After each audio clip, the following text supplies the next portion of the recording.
I'm going to introduce Dimitri Khalezovem. He's a former officer in the Defense Ministry of the former USSR.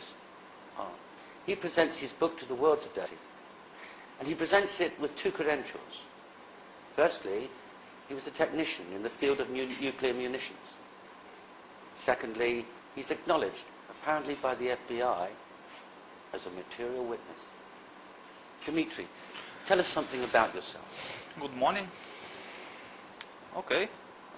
I was a commissioned officer at the 12th Chief Directorate of the Defense Ministry of the Soviet Union.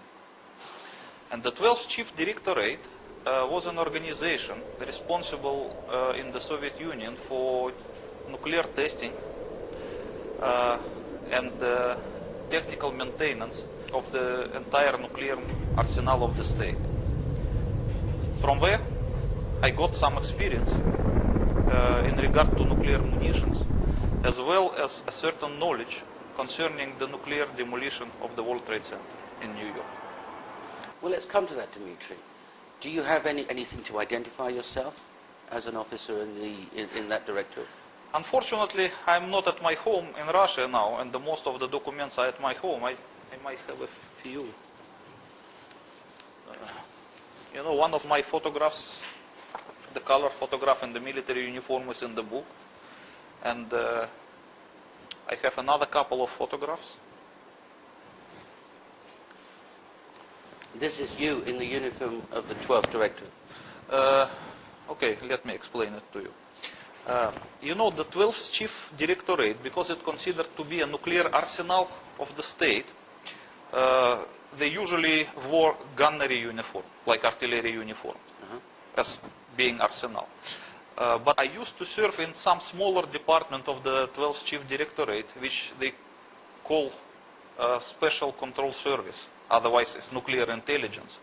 And in that particular department, they wear aviation uniform. That's why my uniform is like a pilot uniform. You know, that this was tradition from the beginning of this service, because the first nuclear explosions, the first nuclear tests were in atmosphere.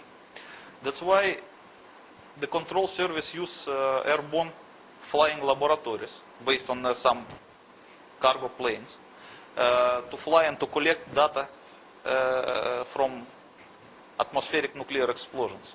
And since then they have the tradition of wearing the aviation uniform.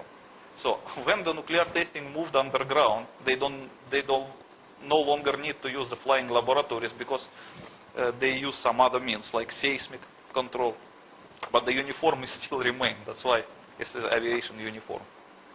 So but it does not mean that I am a pilot. So this was a highly specialized unit? Yes, yes. It's not actually a unit, it's quite a big organization which has a lot of military units of its own. It's like a network.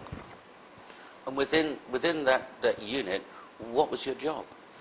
When I studied in the military college, I was released as a communication engineer. And I was appointed as an officer within the 12th Chief Directorate first, and then transferred to the Special Control Service, where I used to serve about 5 years.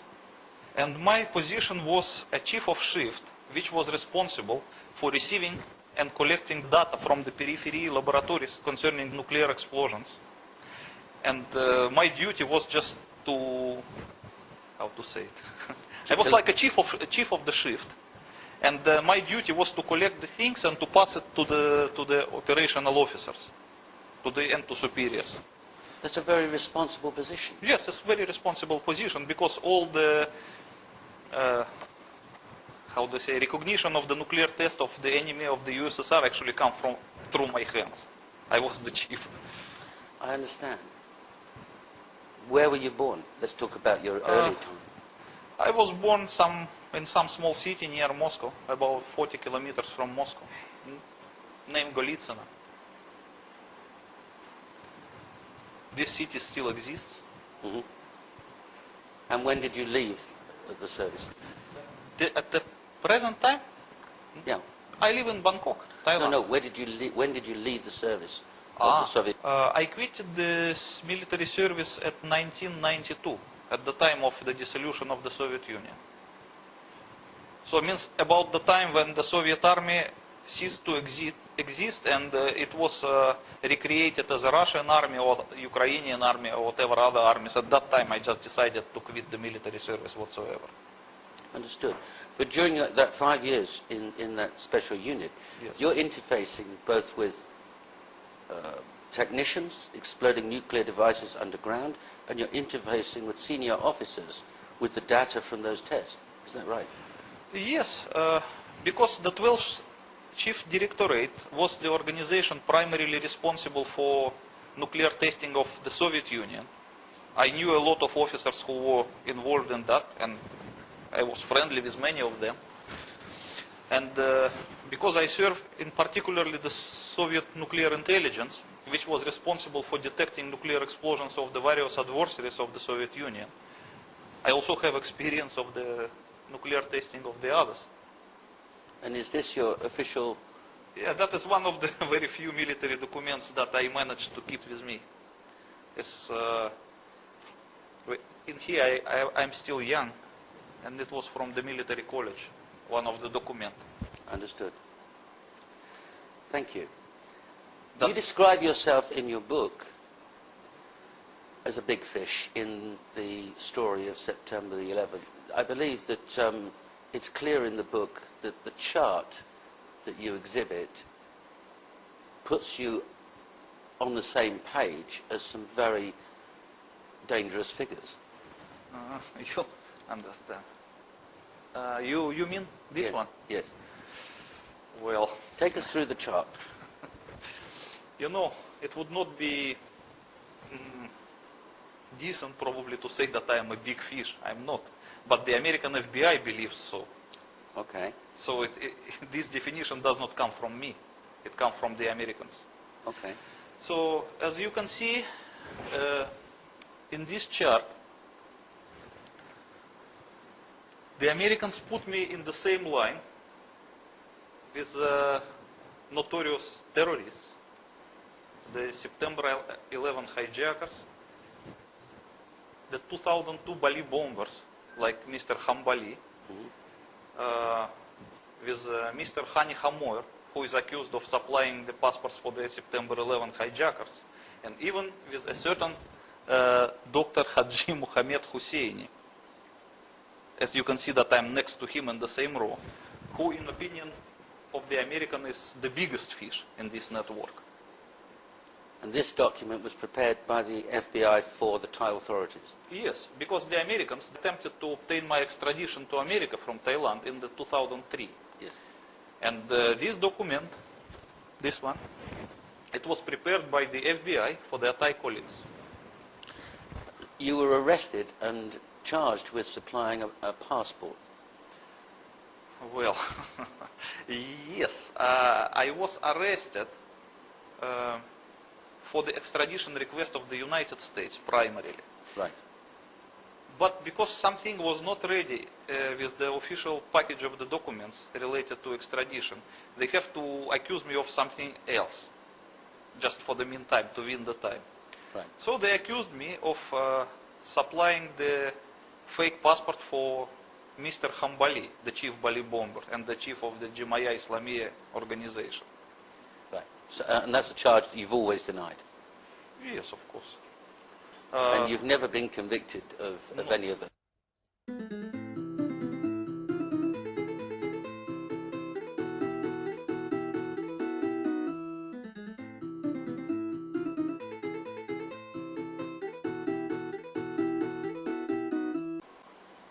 Okay, in your book, we talk about aeroplanes. We talk about American Airlines Flight 11, which we're told struck the Pentagon at 9:37 a.m. United Airlines Flight 175, which we're told struck the South Tower of the World Trade Center at 9:16 a.m. American Airlines Flight 77 supposedly struck the North Tower at 8:46 a.m. and United Airlines Flight 93 crashed at Shanksville, Pennsylvania at 10:06. Now, one of the claims of your book is that that didn't happen. Yes. How do you justify that claim? Okay, you see, everybody who has a little experience in the military service, or in explosive war, or just in ordinary physics, knows that the aluminium targets cannot penetrate steel, aluminium projectiles cannot penetrate steel targets. It's very obvious. Okay, but So how could it happen that subsonic aluminium plane could penetrate double-walled steel perimeters of the World Trade Center Twin Towers, which were as thick as the tank armor? Well, along with most of the rest of the world, on the morning of September the 11th, I saw what I thought was live coverage of a plane doing exactly that.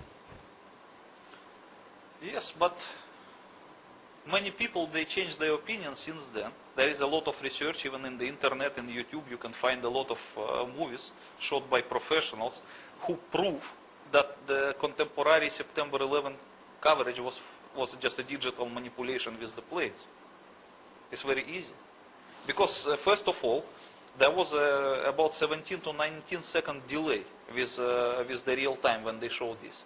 Secondly, when the planes hit the tower and disappeared inside, at that moment when the plane touched the tower, there were a few black frames in the original images, which points to the digital manipulation very clearly. Yes, in fact, later in the day was only one film available of the first plane striking, and that was from a French camera crew. Yes.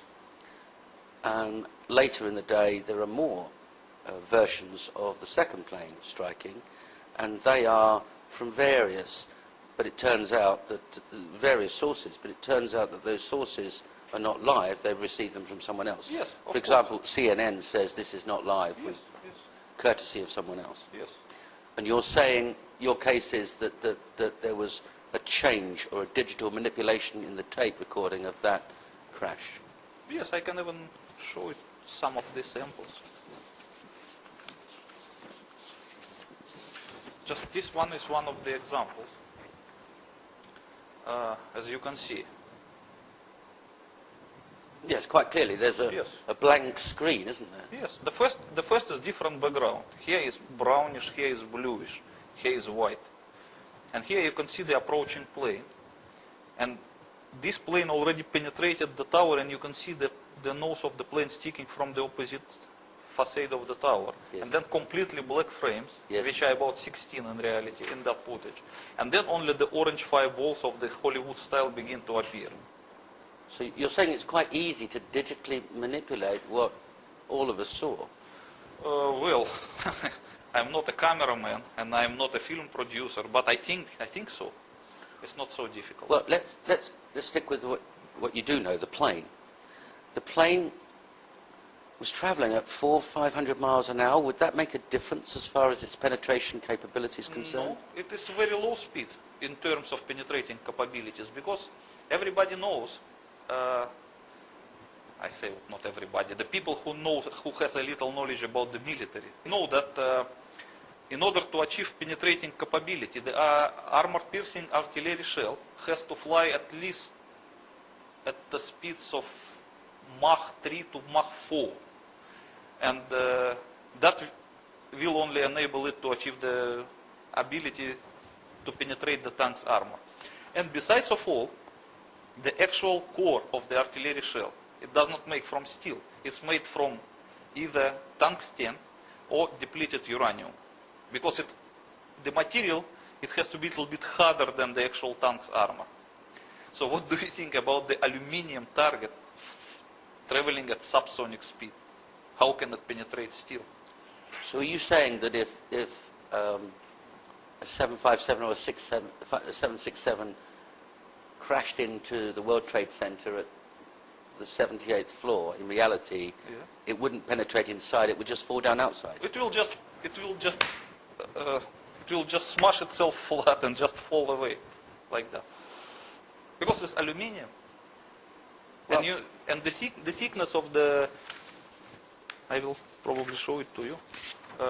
That is how thick were the columns. 2.5 inches thick. Yeah, you know that each wall is the thicker than the front armor of the tank. So can you imagine that the plane hitting the tank, what will happen? The tower is twice as thick as the tank. And the engines? The engines are 6 tons each of steel, titanium? Yes, but they are still hollow. They cannot be compared with the armor-piercing shell. They will just still smash it flat and fall away. It's not technically possible to penetrate steel target using a subsonic aluminum plane. Okay, and this very telling film that we've seen of the plane penetrating the tower, going through the external wall, going through the central core, and the nose appearing on the other side, outside of the tower, apparently intact. Yes. We're saying that you're saying that your position is that's impossible. Yes, it is impossible. Firstly, because as you can see, the columns, they were positioned at the perimeter and at the middle. Yes. And in order to penetrate the two facades, you have to penetrate at least 4 rows of double-walled columns. It means 8 walls.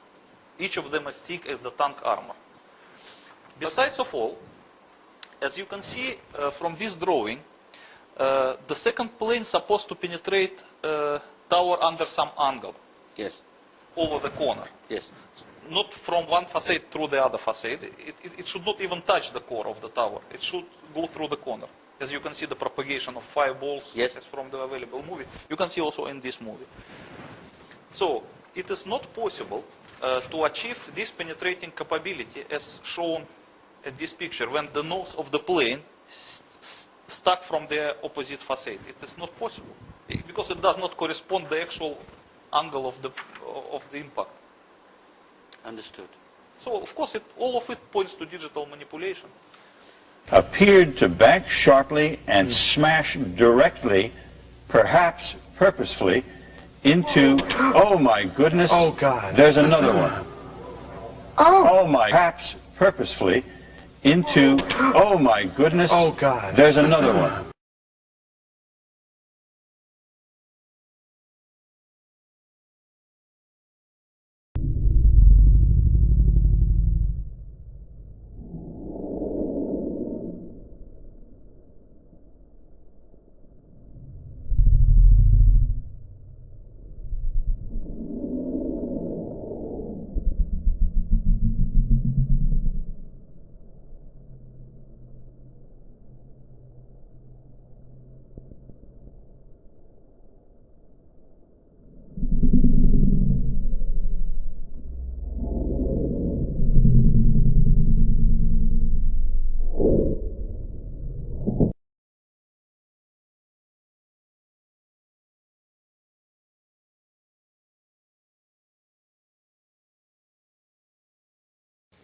Don Daler, ABC's Don Daler, who is on the scene. Don, just give me some description again of what you can see now. What we're seeing, it appears that there is more and more fire and smoke enveloping the very top of the building. And as fire crews are descending on this area, it does not appear that there's any kind of an effort up there yet. Now remember, oh my God. Oh my God. That looks like a second plane. Terrible. I did not see a plane go in. That just exploded. I did not see a plane go in. That just exploded. I did not see a plane go in. That just exploded. I did not see a plane go in. That just exploded. We just saw another plane coming in from the side. You did. That was out of yes, and that's the second explosion. You could see the plane come in just from the right-hand side of the screen.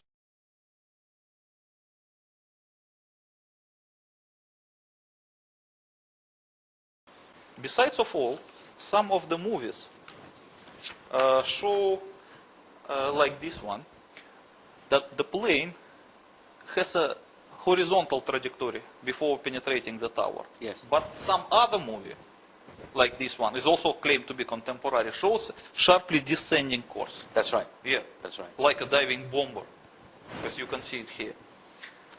So, even the different footages, they do not correspond to each other.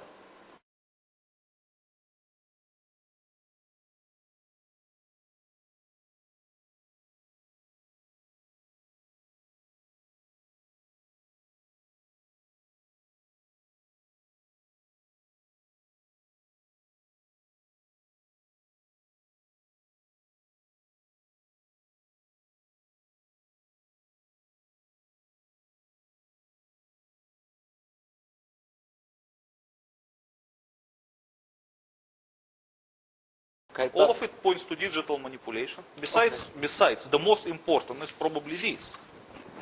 We can better see it here. You can see the form of the Yes. impact hole. Yes.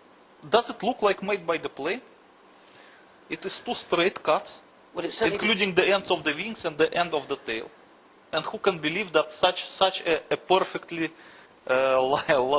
straightly lined hole is made by the aluminium plane? You make your point well, but you ask who can believe. And we'll come back to this photograph in a moment, but some people did believe. For example, the commissioners who wrote the report accepted that the plane penetrated the exterior wall of the World Trade Center. Why would they do that? The American government was put in a very awkward position after September 11 events, because they demolished the Twin Towers, and they cannot explain to the general public why they did demolish them. That's why they have to invent some cover-up story. It doesn't look plausible, but it is the best they could do. Okay, let's come to that. Let's deal with the claims of the book in respect of the planes. In a 45-minute time frame, something hit the World Trade Center and something hit the Pentagon and something landed in Shanksville. Because we all saw smoke and fire gushing from the top of the South and the North Tower. We're told in the report that the kerosene or the aviation fuel caused that fire, and that weakened the structure of the building, and that caused the building to fail and to collapse. Yes, this is the official claims of September 11 Commission. But you have to understand one thing, that the combustion temperature of a fuel, of a kerosene, is not enough to melt the steel. And the best proof of it is the same photograph we were just talking a couple of minutes ago, this one. Yes. As you can see in this hole, a few minutes before the tower begins to collapse, there is a woman here. Yes. And she was, she was identified as Miss Edna Cintron. So how could she stay there alive if the temperature was as high as to melt the steel? Well, let's put that in perspective. Kerosene burns at 650 degrees, and the temperature required to melt the steel is 1800 degrees. I think so, yes. And in fact, to bend the steel is nearly 1000 degrees to weaken Yes. it. So, if it wasn't the fuel from the planes and them having ignited aluminium, what was it that caused those incredible fires which we're told weakened the structure of the building? You know that actual fires in the building, they had nothing to do with the tower collapse. The tower collapse was caused by something different than the structure, because as you can see, by the time that the towers begins to come down, the fire was almost over. Okay, well, Because all kerosene which supposed to be from the plane was already burned out by the time. because if there was a plane, the kerosene would have burned very quickly. Even it was the plane or the kerosene was put there in the barrels, it doesn't matter. It was burned out by the time. So by the time the tower began to collapse, the kerosene was no longer available. Okay. And first of all, and don't forget that the tower that was hit first by the plane collapsed second, Yes. and the vice versa. Yes. In fact, the South Tower was hit at 9:16 and collapsed at 9:59. Yes, The North Tower was hit first at 8:46 and collapsed at 10:27. yes. Let's go on to the Pentagon. The extraordinary claim in the book is that the Pentagon was attacked by a missile. Yes. In fact, you identify exactly which missile it was. Yes. It was the Soviet-made Granit missile. Tell us about this missile. Okay. I may have a picture of it. Only better see it here. You can Yes. see. This is the picture of this missile while still at the factory.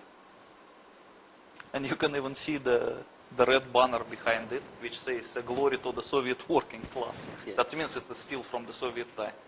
And this picture seems to be legally taken because it was a top secret weapons and no picture was available. Okay. But okay, we have good luck that we have it. As you can see, that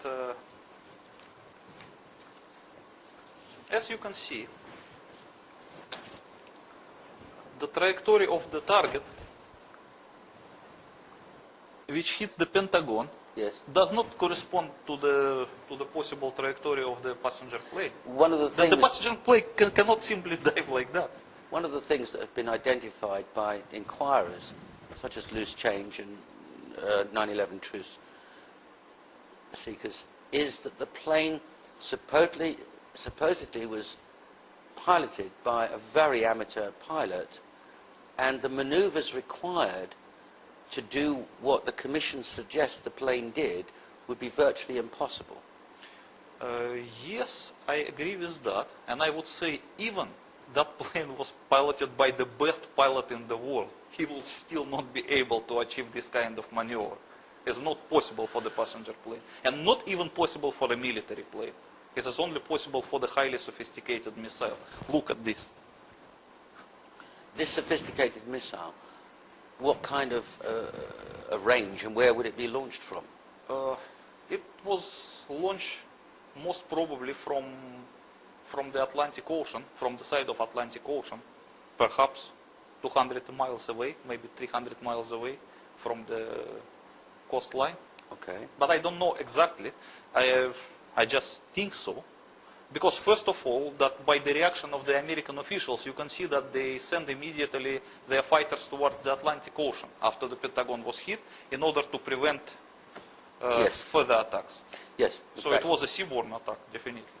And because Granite is basically anti-ship missile, so it should be launched from the sea. Okay. And even you can see by the way it approached the Pentagon and hit it is the typical behavior of the anti-ship missiles, because it attempted to hit the Pentagon at the waterline level, which is very typical for this kind of missiles. Right. Without damaging the lawn or crashing into the ground No, or as bouncing. you can see at the lawn. This is another picture. Look at this one. The lawn is pristine. It's like you can Yes. play golf on it, even after the hit of the missile. And what would this missile weigh? Sorry? What would be the weight of this missile? I How don't- heavy would it be? Oh, how heavy! It is a very heavy missile. It weighs over 7 tons. 7 tons. 7 tons, and it is very thick.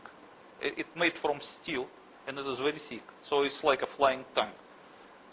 Okay, so this armored missile Yes, it's heavily hits the armored wall missile. of the Pentagon. And very fast also. It has speed over 2.5 Mach. So this is like a giant bullet. Extraordinary.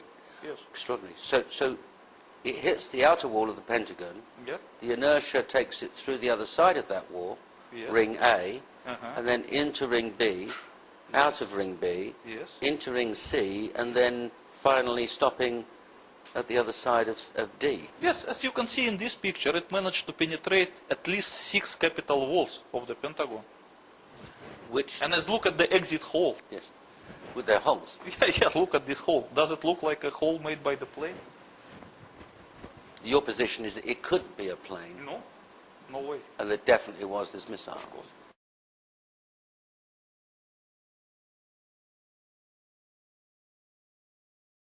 And what kind of warhead would the missile have? It was a standard warhead for this missile, a half-megaton thermonuclear warhead.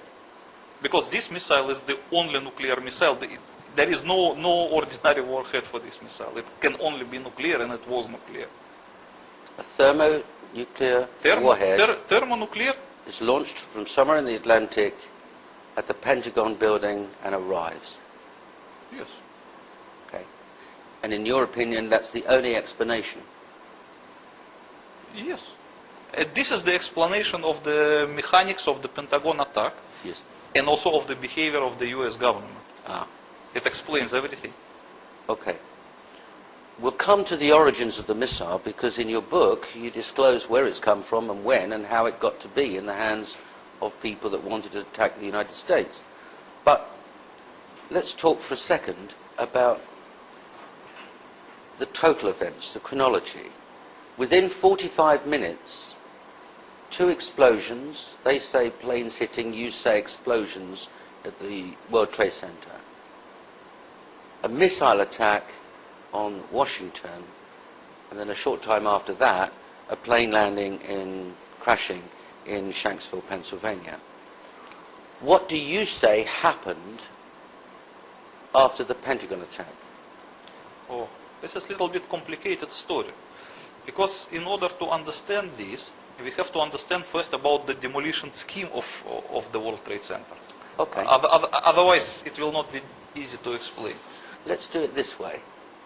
You had intimate knowledge, because of your job in the Russian military, of specific peaceful arrangements for the World Trade Center. Yes. In the Soviet Union, there was a knowledge of inbuilt nuclear demolition idea of the World Trade Center. So, okay, let's call it nuclear demolition scheme, if it is correct, as I call it in my book. I don't know from which year the Soviet nuclear intelligence knew about it, but as myself, I knew it something like first time 1984, I guess. So in 1984, I knew already that the World Trade Center, that the Twin Towers of the World Trade Center has a demolition feature based on the nuclear device. What would be the purpose of that?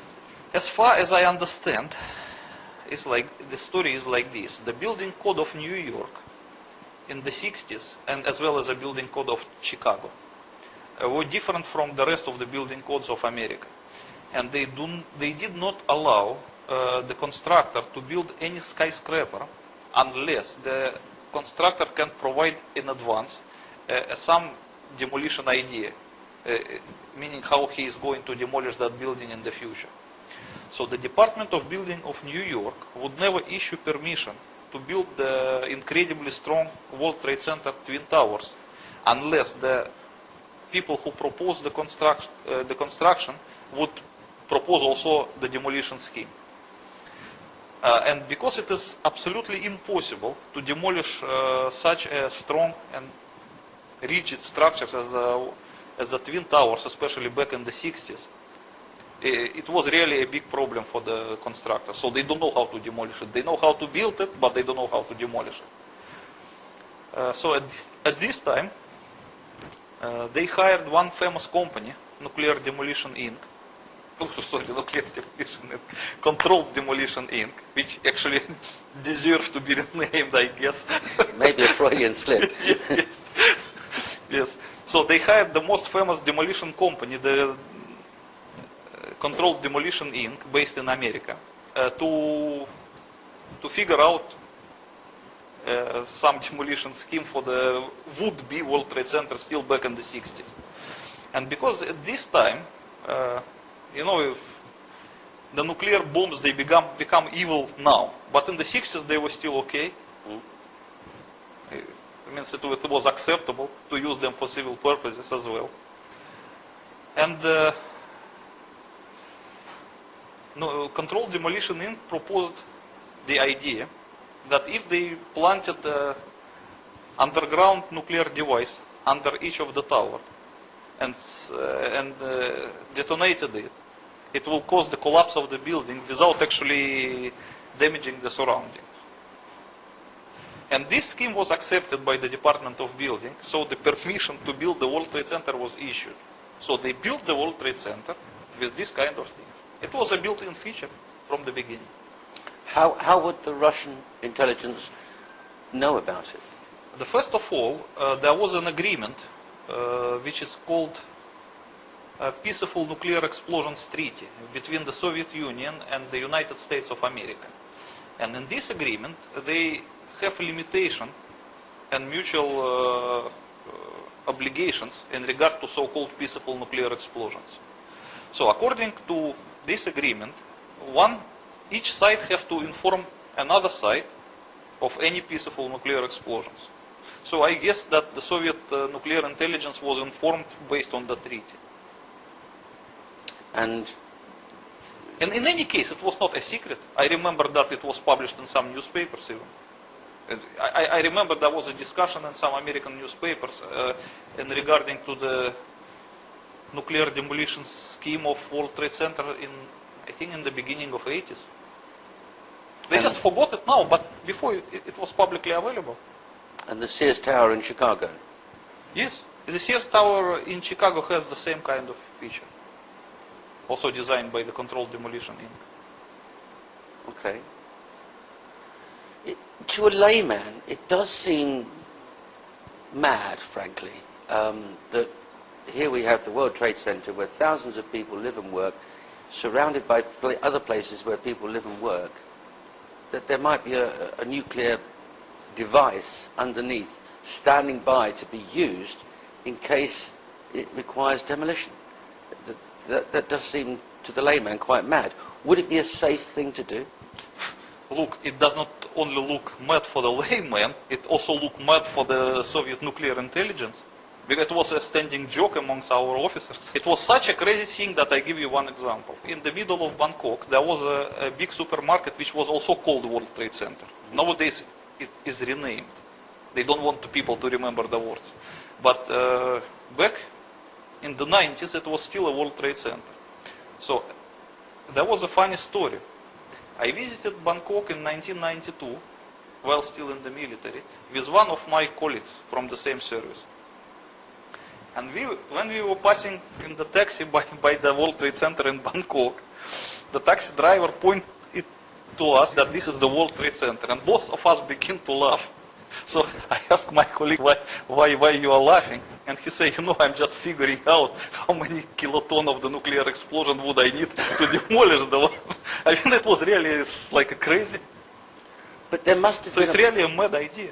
But it was, otherwise they cannot get the permission to build it. But there must have been a reason for peaceful nuclear demolition treaty to be agreed between the Russians and the Americans.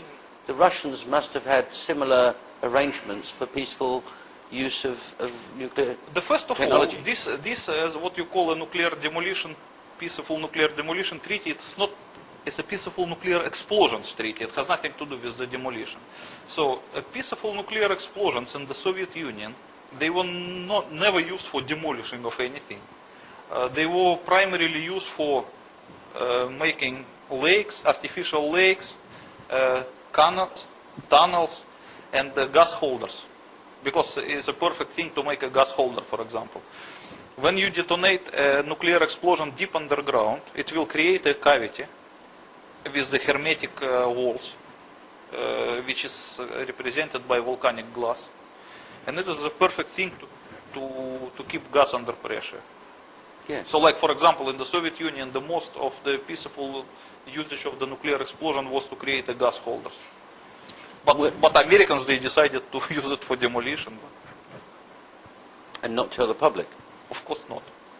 But even though they did not tell it public, it was publicly available, because I remember there was a scandal in the beginning of 80s. Because some guy who worked at the World Trade Center, he accidentally discovered a blueprint of the nuclear demolition scheme in the library, and he complained to some newspaper. It was a really scandal. I remember it.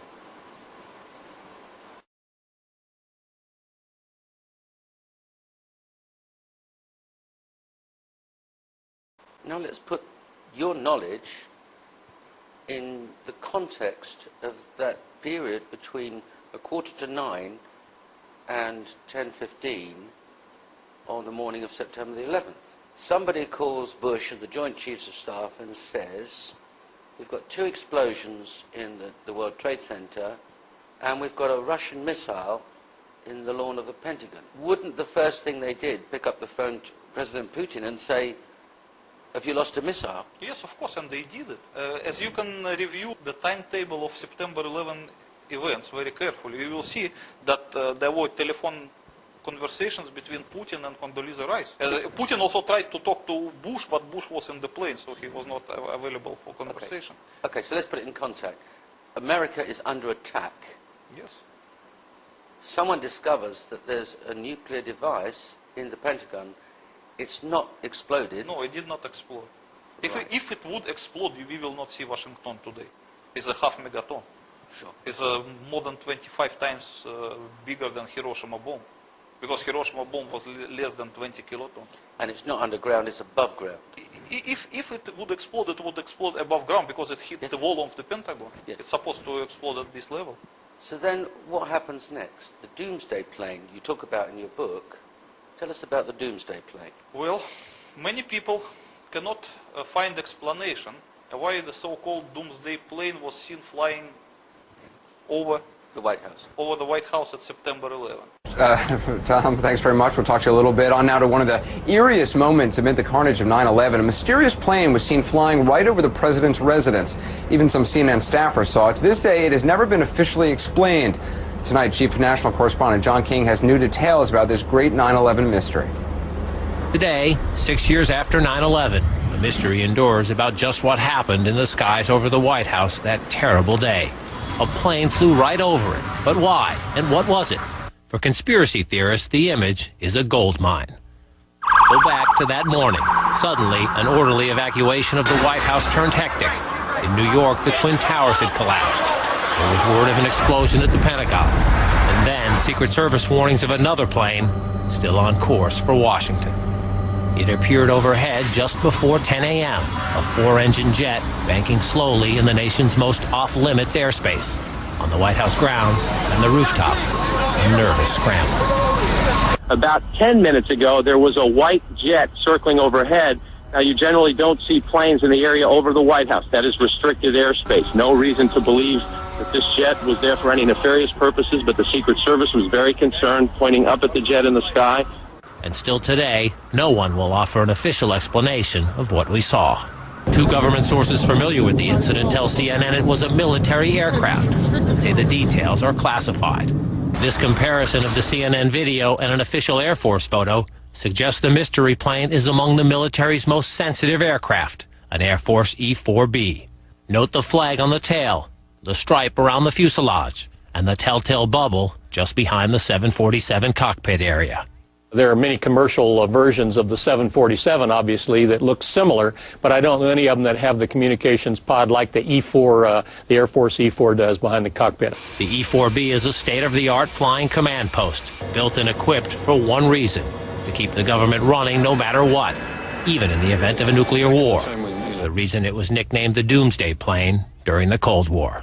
They exercise this type of thing all of the time, and they simply don't talk about it. So it doesn't surprise me that they are very closed-mouthed about it. Ask the Pentagon, and it insists this is not a military aircraft, and there is no mention of it in the official report of the 9/11 Commission. Commission co-chairman Lee Hamilton says he has a vague recollection of someone mentioning a mystery plane, but staffers who looked into it never raised it as a relevant issue. When you're conducting a major investigation, you get thousands of things that come at you. You can't possibly sort through them all. This never rose to the level of a discussion within the commission. To some, the lack of any official explanation feeds an ominous conspiracy. This is from an online discussion about the plane on the website 911blogger.com. I have always thought these planes were exactly that, mission control for the 9/11 attack on our country. 9/11 Commission co-chairman Hamilton calls such talk ludicrous. We, of course, heard the conspiracy theories about the president ordered the attack and the Defense Department was involved. We saw absolutely no evidence of that. But 6 years later, the Pentagon, the Secret Service, and the FAA all say they, at least for public consumption, have no explanation of the giant plane over the president's house, just as the smoke began to rise across the river at the Pentagon. John King, CNN. Washington. And many people mistakenly believe, especially conspiracy theorists, that the doomsday plane was the main tool of the perpetrators. So they believe that September 11 was organized by the US government, and the doomsday plane was used as a flying control center to set the things in motion. They cannot find any other explanation to this strange thing. And the American government, in turn, tries its best to deny the existence of the doomsday plane and its flying at September 11. This attitude of the US government increased the suspicions of the conspiracy theorists. Yes. But according to what I explain in my book, the story is totally different. First of all, the American government has nothing to do with the September 11 perpetration. It was just a victim. And the doomsday plane was scrambled because of upcoming attack of the missile that hit the Pentagon. Because the missile was detected about 5 or 6 minutes before it arrives to Pentagon by the NORAD, because it has the detection capability. They cannot shoot down the missile because they have no means to shoot it down, but they were still able to detect it. And they would have known exactly what kind of a missile it was. Of course. Once they see the flying things of this kind, they know already what is this. Because NORAD has the identification for all Soviet missiles and Russian missiles. So when they see the things, they know this is a granite with a nuclear warhead. So this is serious stuff. They got it immediately. Okay. So they rang the atomic alert about the next minute they detected the missile. And at this time, the doomsday plane was scrambled from somewhere near Washington, and the other 3 doomsday planes somewhere else in the United States of America, because there were 4 of them, and 4 of them were airborne. And that's the first time in history that that's happened? When the planes were scrambled at the result of alert, I am not very sure. But I think so. Unless maybe they were just scrambled on some training exercise or whatever. But what I can tell you for sure, what was happened at the first time in America, is that the commander of NORAD, when he received notification of the atomic alert and the upcoming nuclear attack, immediately went from his unprotected command post to his protected command post, which is located in Cheyenne Mountain, Colorado. Mountains, yes. And once he arrived there, he ordered to close the steel anti-atomic doors, which looks like a safe door, as you can see in this picture. Yes. This is an incredibly thick door that can probably save this mountain from the nuclear explosion nearby. And this happened the first time in American history. Never ever happened before. No, this door has never been closed in the American history. This was the first time. Okay. What happened to the command structure? The president, the vice president, the speaker? As everybody who researched the timetable of September 11 probably remembers, that president was in Florida delivering some speech in elementary school or whatever. So he was not available. But the vice president, who was in the White House along with the Secretary of State Condoleezza Rice, were immediately taken by the guards to the anti-atomic bunker under the White House. And this is publicly available information. You can see it at the officially published timetable. And no one can explain why they should drag this person to the anti-atomic bunker. And the speaker is locked away. He's the third in line to the presidency. Excuse me? The Speaker of the House. The Speaker of the House was not dragged into anti-atomic bunker as fast as Vice President Cheney and Condoleezza Rice, but he was also ordered by the same guards to be urgently relocated to some other bunker outside of that area. Because according to the American contingency plans, they cannot keep all the top figures in the one place. They have to separate them into different places. But as you look at the timetable, he would have no chance. Because the time they were trying to take him out, the granite already hit the wall of the Pentagon that's supposed to produce a nuclear explosion. So probably only Cheney and Condoleezza Rice have chance to survive.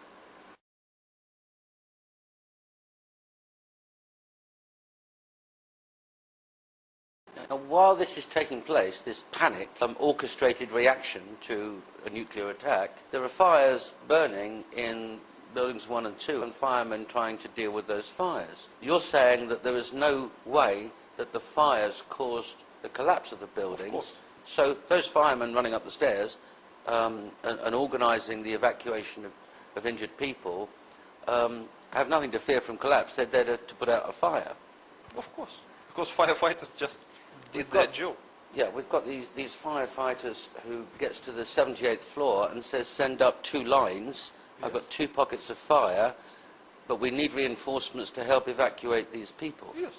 That means he reached the place of the impact and he evaluated the fire, and it was, in his opinion, not too dangerous.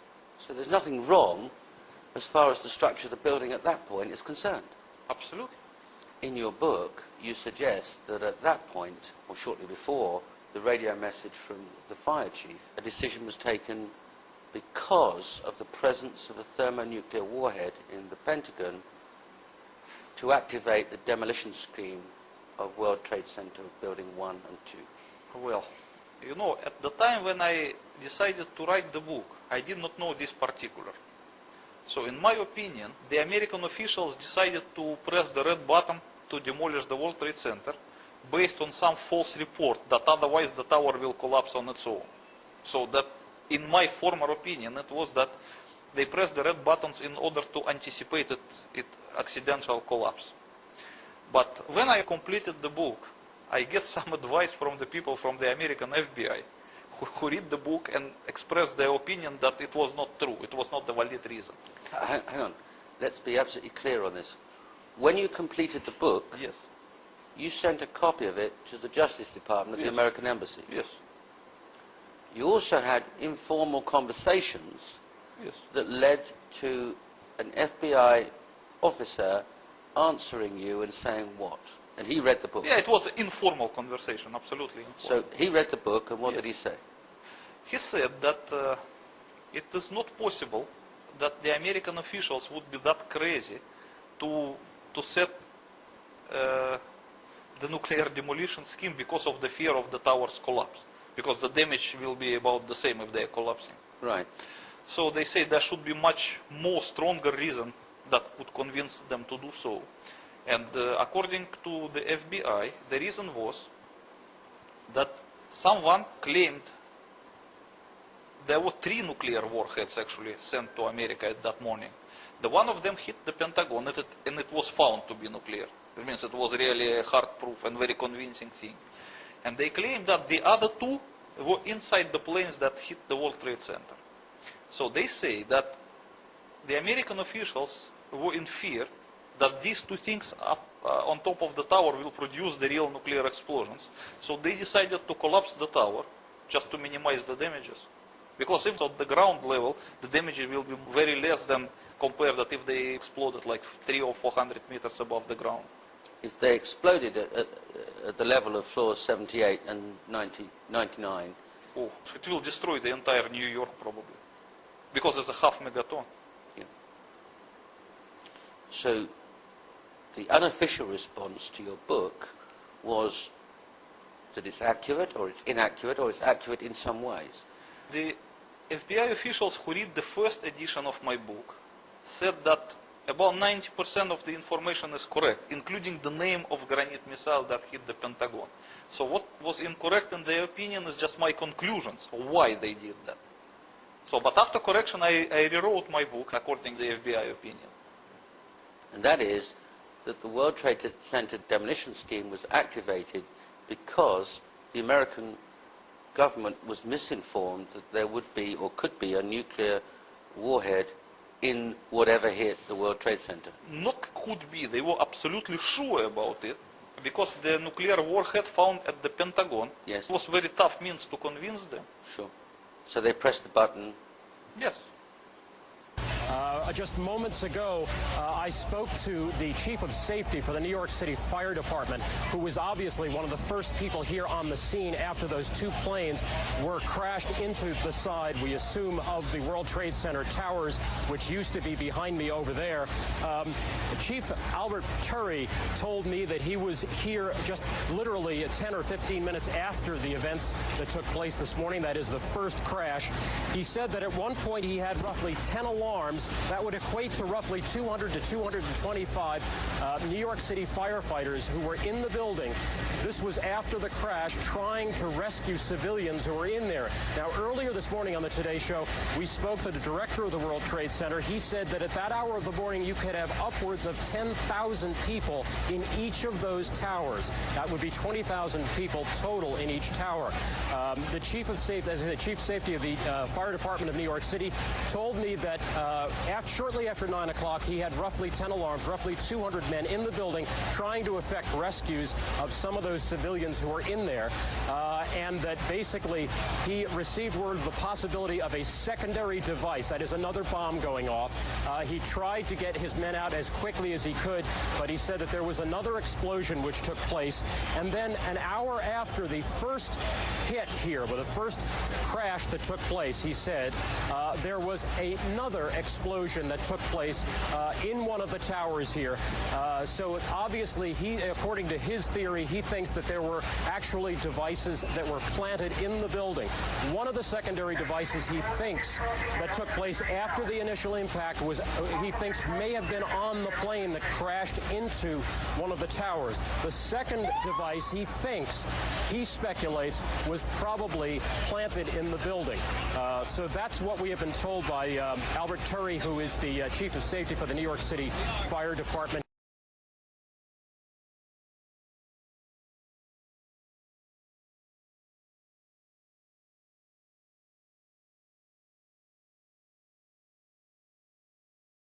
One of the secondary devices he thinks that took place after the initial impact was, he thinks, may have been on the plane, may have been on the plane, may have been on the plane. One of the secondary devices he thinks that took place after the initial impact was, he thinks, may have been on the plane that crashed into one of the towers. The second device he thinks, he speculates, was probably planted in the building, planted in the building, planted in the building, planted in the building.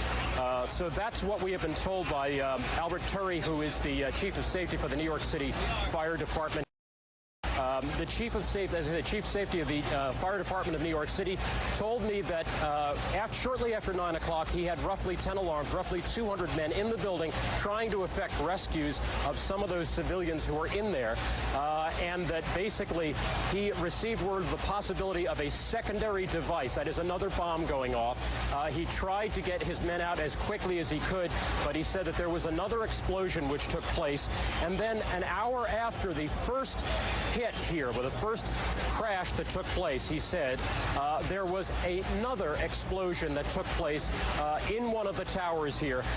So obviously, according to his theory, he thinks that there were actually devices that were planted in the building, planted in the building, planted in the building, planted in the building.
Dimitri,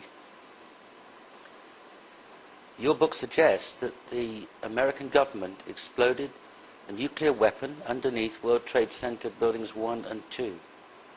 Tell us, what happens when you press the button?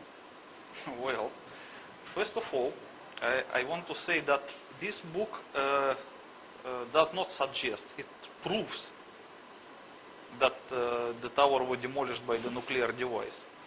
The second thing, that probably it is not correct to use the word weapons in regard to this explosion, because the weapons is the thing which is primarily intended to kill the people. But it was just a nuclear demolition device which has no status of weapons. I would say like this. But still, it was a nuclear device. Okay.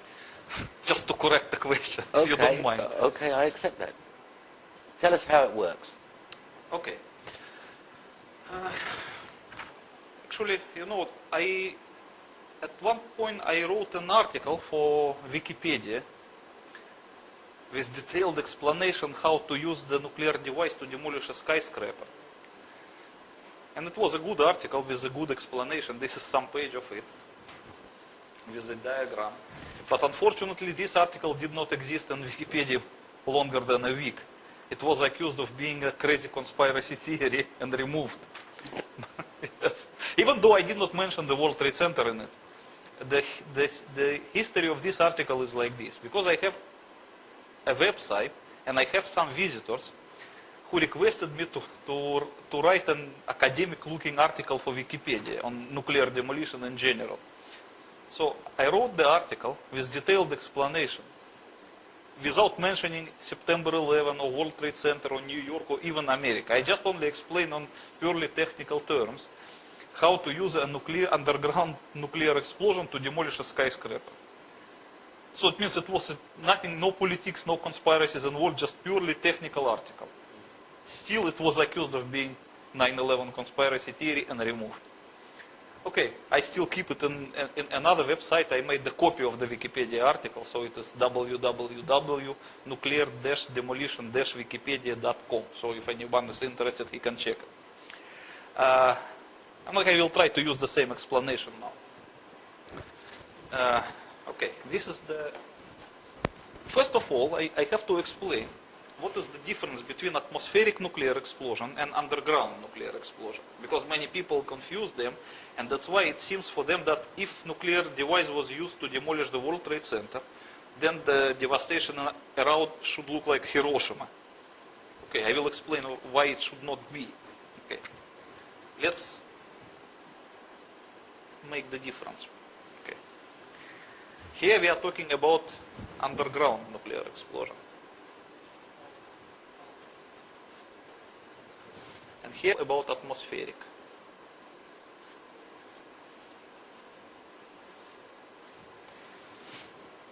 So the difference between the two is this. When nuclear device explodes in atmospheric condition, it will release its entire energy, about 99%, in the form of X-rays. So, and this is tremendous energy, because the almost entire energy of the nuclear explosion is represented by X-rays. So these X-rays cannot travel far in atmospheric conditions, because the X-rays will be absorbed by the atoms of air. That's why, in a few milliseconds, the entire energy of the nuclear explosion will be absorbed by the air. Few tens meters around the hypocenter, depend on the actual yield of nuclear explosions. So this area will absorb the entire energy, and it will be extremely overheated. So it will look like a ball of plasma, very similar to our sun, orange color. And it will emit a secondary radiation, which they call thermal radiation. And this thermal radiation is very similar to sunlight, but just much more intense. And it can travel really far. That's why, depending on the yield of nuclear explosion, the thermal radiation can travel a few kilometers. And for the big yields, a few tens kilometers, up to 50 kilometers, for the really big explosions. And this is one of the destructive factors of nuclear explosions, which can burn people and cause fires around and so on. So the most of the devastation actually is caused by thermal radiation. Thermal radiation. Thermal radiation, yes. Maybe I pronounce it not correctly. But you understand what I mean. So the secondary factor, which is even more destructive than the thermal radiation, is the air blast wave. So the air blast wave occurs because of the different thing. If this area is extremely overheating, this one, which they call fireballs, it tends to hit the more and more air around itself. So it will expand. And the expansion of the heated area will cause automatically cooling at the middle. So the energy will pass slowly from the center to the periphery of the expanding fireballs. And at one point, the expanding area will break away from the fireballs and will expand on its own. Further and further and further. At this point, a so-called air blast wave would be created. So the air blast wave is when it breaks from the expanding fireballs and continues to travel on its own. It does not carry the temperature, but it carries like a hard front of compressed air, which travels to every direction with a supersonic speed, just killing the people, smashing the buildings, and so on. That everybody knows. That is another main destructive factor of nuclear explosion. So usually in nuclear explosion they distinguish 5 destructive factors. One is the thermal radiation, which can burn. The second one is the air blast wave, which is even more powerful in some cases. The third one is the ionizing radiation, which can penetrate people and injure them by the radiation. The fourth one is the consecutive radioactive contamination of surroundings, which can persist for some time. And the fifth is the so-called electromagnetic pulse, which cannot injure the people, but can destroy electronic and electric devices around. Okay, so as you can see that the first of these two factors, air blast wave and the thermal radiation, they can only be in atmospheric conditions because they need the air for this reason. Okay? Because the air blast wave cannot be created unless there is an air around. And the nuclear fireballs, which represent the overheated air, cannot be created either if you don't have the air. Okay? So the electromagnetic pulse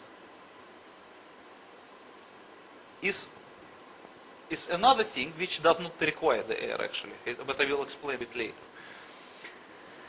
And the ionizing penetrating radiation that instantly goes to every direction from the hypocenter of nuclear explosion, that is just a part of primary radiation, because as I said that 99% of it represented by X-rays, but still 1% of it is represented by the gamma rays and the neutrons, which can travel very far and injure the people. So, if we talk now about the underground nuclear explosion, we will see a different picture.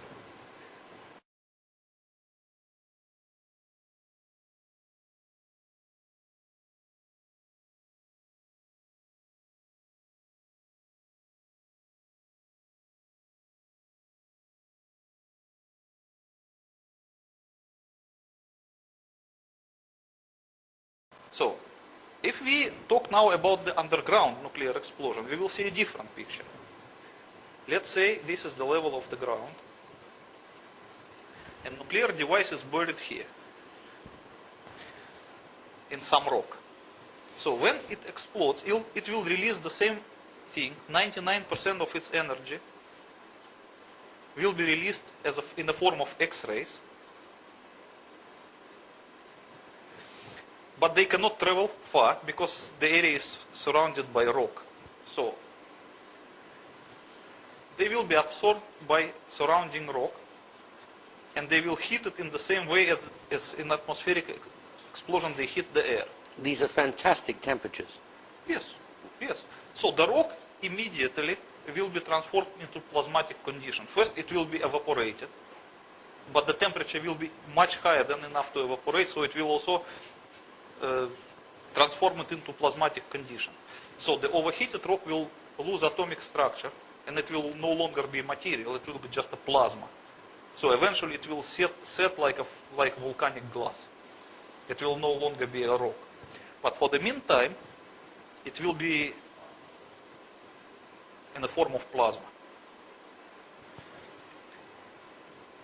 So what will happen next? First of all, we have to understand that there will be no air blast wave and no thermal radiation in underground condition, because there is no air. The third thing is the ionizing penetrating radiation. It will be, but it cannot travel because it will be stopped by the rock. So the first three destructive factors of the typical nuclear explosion would not exist in underground conditions. Yes. Okay.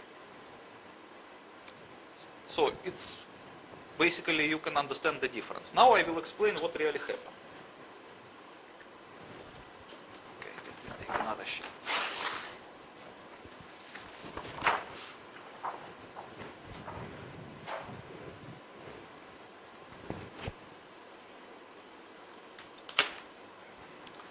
Okay, now we forgot about atmospheric nuclear explosion. Yes. We talk only about the underground one. So what happened when the underground nuclear device explodes? First of all, it will create a cavity around itself. Yes. And the cavity will be filled with evaporated rock. So that's a hole with a vapor which was rock inside. Yes. Let's say this is the former zero box, the former position of the nuclear device underground. And how far underground would that be? It depends. But in the case of the World Trade Center? Okay, I will explain it. Let me explain the mechanic first, and then okay, let's say that you can calculate the amount of the rock that could be evaporated by the nuclear explosion. So 1 kiloton of nuclear explosion can evaporate about 70 tons of dry granite rock.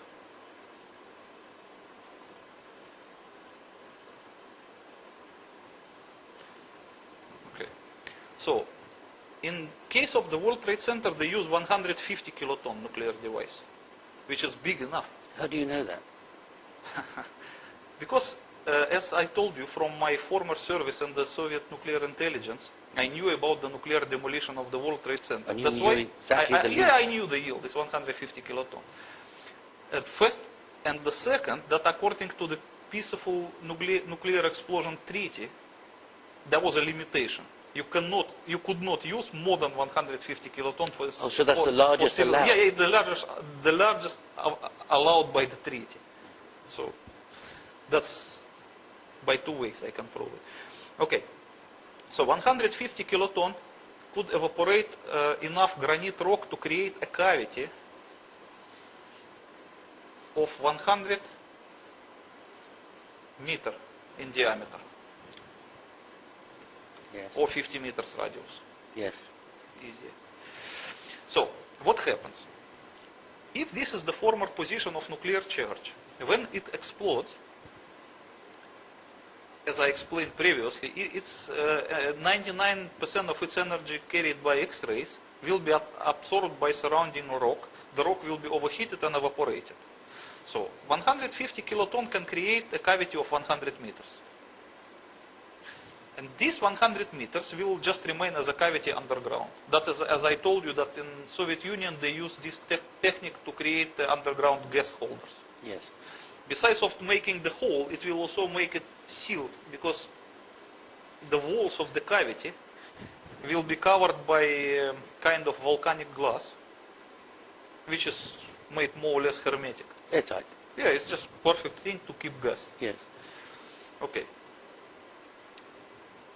But it should be understood two things. What at first moment there will be a primary cavity that will result from disappearance of evaporated rock. But it will not be empty. It will be filled with the gases, the former rock now in gaseous material. Yes. So let's say this is the primary cavity, filled with the rock, now in gaseous form, and under very high pressure. So this high pressure of the rock will tend to expand the cavity to every direction, just by the pressure. And eventually it will succeed to expanding the cavity to its secondary size. So this is the primary size of the cavity, and this is the secondary one. Yes. So while this primary size of the cavity resulted exclusively from disappearance of the rock, This is created, the secondary size is created by the pressure of the gases. That's why this one, the secondary cavity, is created at the expense of the neighboring area of the rock. Okay? That is why the neighboring area of the rock become here, very tightly compressed.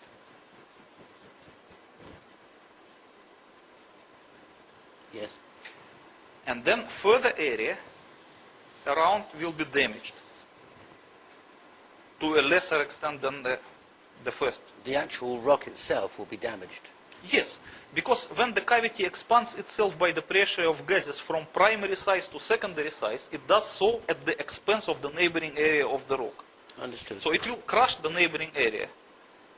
It will compress it. So it's actually compressing the granite on itself. Yes, of course. Because the primary cavity expands to the secondary cavity, and then the next area will be just compressed. It's just pure physics. That's why in underground nuclear explosion, you can have this picture. You will have a cavity of secondary size, highly compressed area, which in nuclear jargon called crushed zone. Crushed zone. Crushed zone. And then the next area they call damaged zone. So the fillings within the crushed zone is a completely pulverized material. It's like microscopic dust. Micron size of each particle. Irrespectively of the kind of material. So it doesn't matter what it is. It doesn't matter. Steel, granite, concrete, human beings, it doesn't matter. And that dust, I mean, how the particle size, how big would it be? A few microns. It's like a microscopic size. But just to help us, how big is... It is just like if you compare with the human hair. It's smaller than that. It's smaller than the diameter of the human hair. Okay. It could be 100 microns or and that's 80 microns. Pulverized. Yes. That is the feeling of the crushed zone is a completely pulverized material. Okay. And then in the damaged zone, it is just like a disintegrated rock. It can be broken into any small piece, but not microscopic. Just like a debris. Yes. And then the area around will be relatively undamaged. So the resulting picture of the underground nuclear explosion is this. Since these parts do not reach the Earth's surface, no penetrating radiation can go around. But it's still there. Yeah, but it will be absorbed by the area of the rock.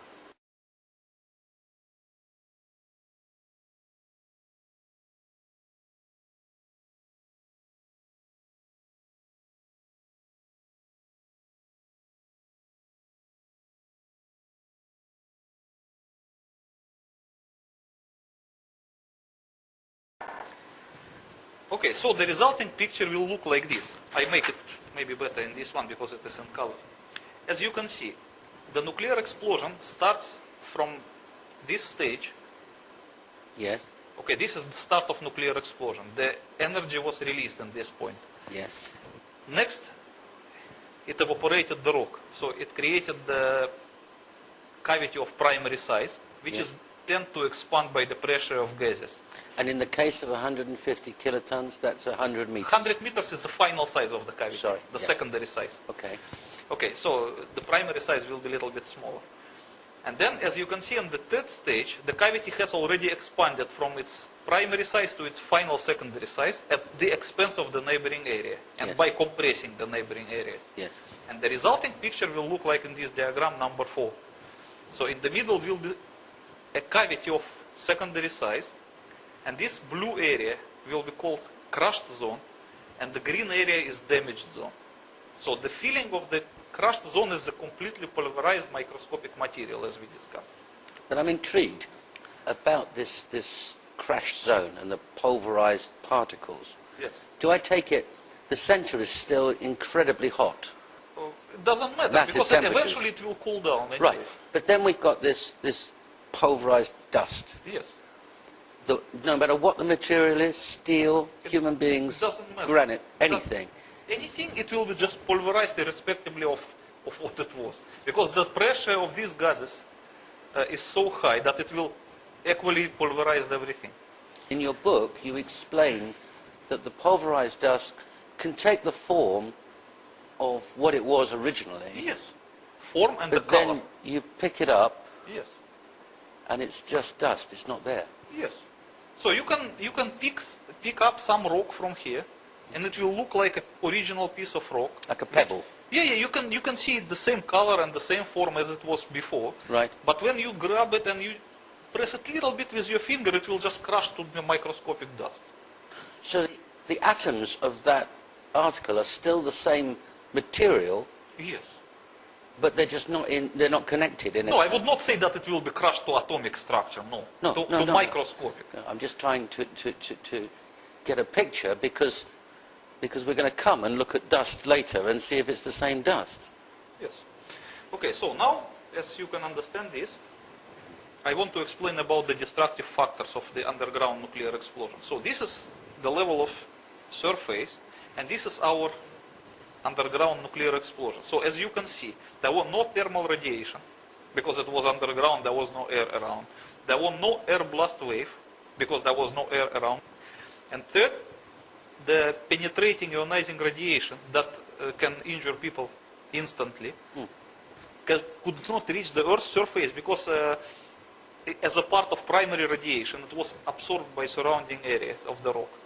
So the people standing on the Earth's surface could not be injured by the radiation because it was still underground. It's contained.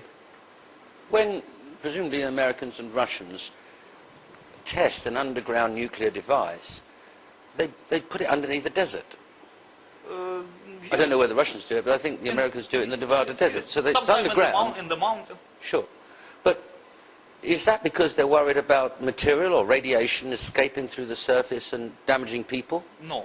First of all, they do not want nuclear testing to create an atmospheric nuclear explosion. They just want to contain that underground. That is first of all.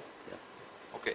The second thing, why they do it in remote areas, because even though this explosion is contained, the highly radioactive gases which are inside the cavity will eventually escape to the Earth's surface by some crevices in the rock. Gases? Yes, of course they will escape eventually. And they contain radioactivity? Yes, they are radioactive. So if someone stands above the spot of underground nuclear explosion, at the time when the gases are finding their way to the Earth's surface, he will still get the radiation injury by inhaling these gases. That's why they do it in remote places only. Understood. But you have to understand also that the material which is in between the cavity and the Earth's surface, it serves also as a filter. So on the way, these gases will filter through it, and most of the radioactivity will remain in the rock. So when the gases reach surface, they will be somehow filtered. So as deeper you position your nuclear charge, as bigger will be the filter. Understood. Okay. Understood. So, like for example, for 150 kiloton detonated in granite, the safer distance will be 500 meters. 500 meters underground? Yes. So when it is 500 meters underground, and the cavity will be just 100 meters, so then the 400 meters can serve as a filter, quite sufficient. So when the gases reach surface, they will not be as radioactive as they... It'd still be potentially deadly? Yes. It is. You cannot stand, even if you detonate the nuclear device at 500 meters, you cannot stay in this area for probably another 2 weeks at the time of the gases escaping. Understood. You can still get some radiation injury. Understood. And you cannot go to the hypocenter for another 3 years. 3 years? 3 years, yes. Because it's radioactive? Of deadly radioactive. And the hot. How long does it stay hot for? For 150 kiloton, it should be at least a year. A year? Yeah. Okay. And the radioactive probably 3 years. I mean, dangerously radioactive. Okay.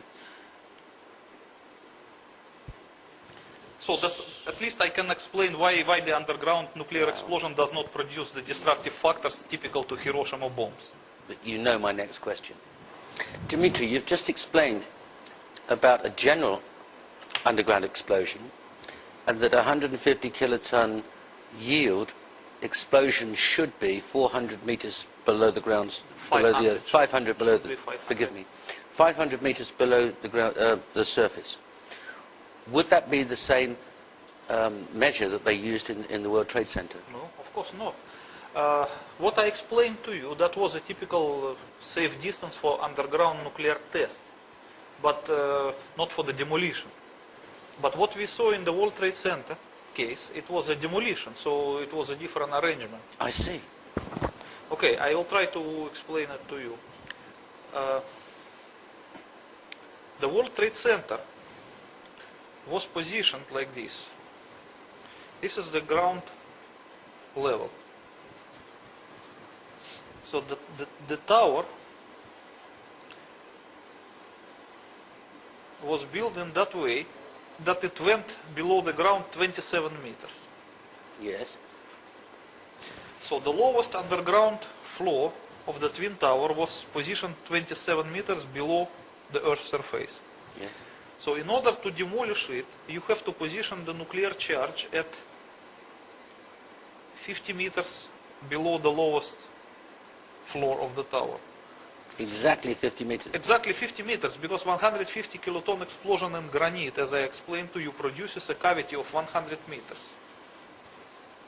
So if the radius is 50 meters, it is exactly the right position, so that the upper sphere of the cavity will never reach the Earth's surface, but it will reach the underground foundation of the tower.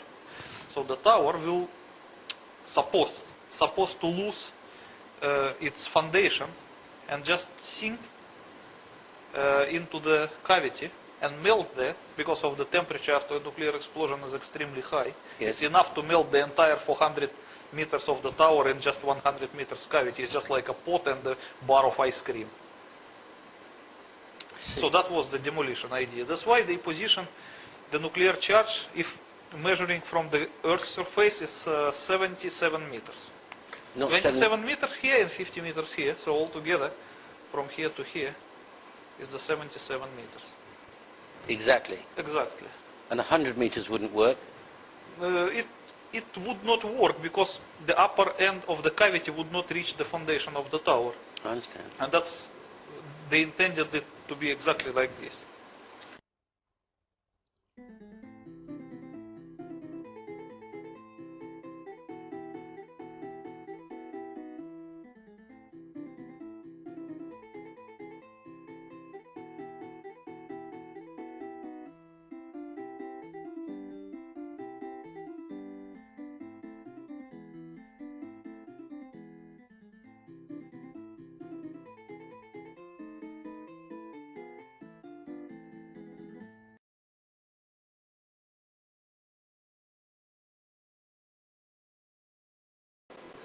They intended it to be exactly like this.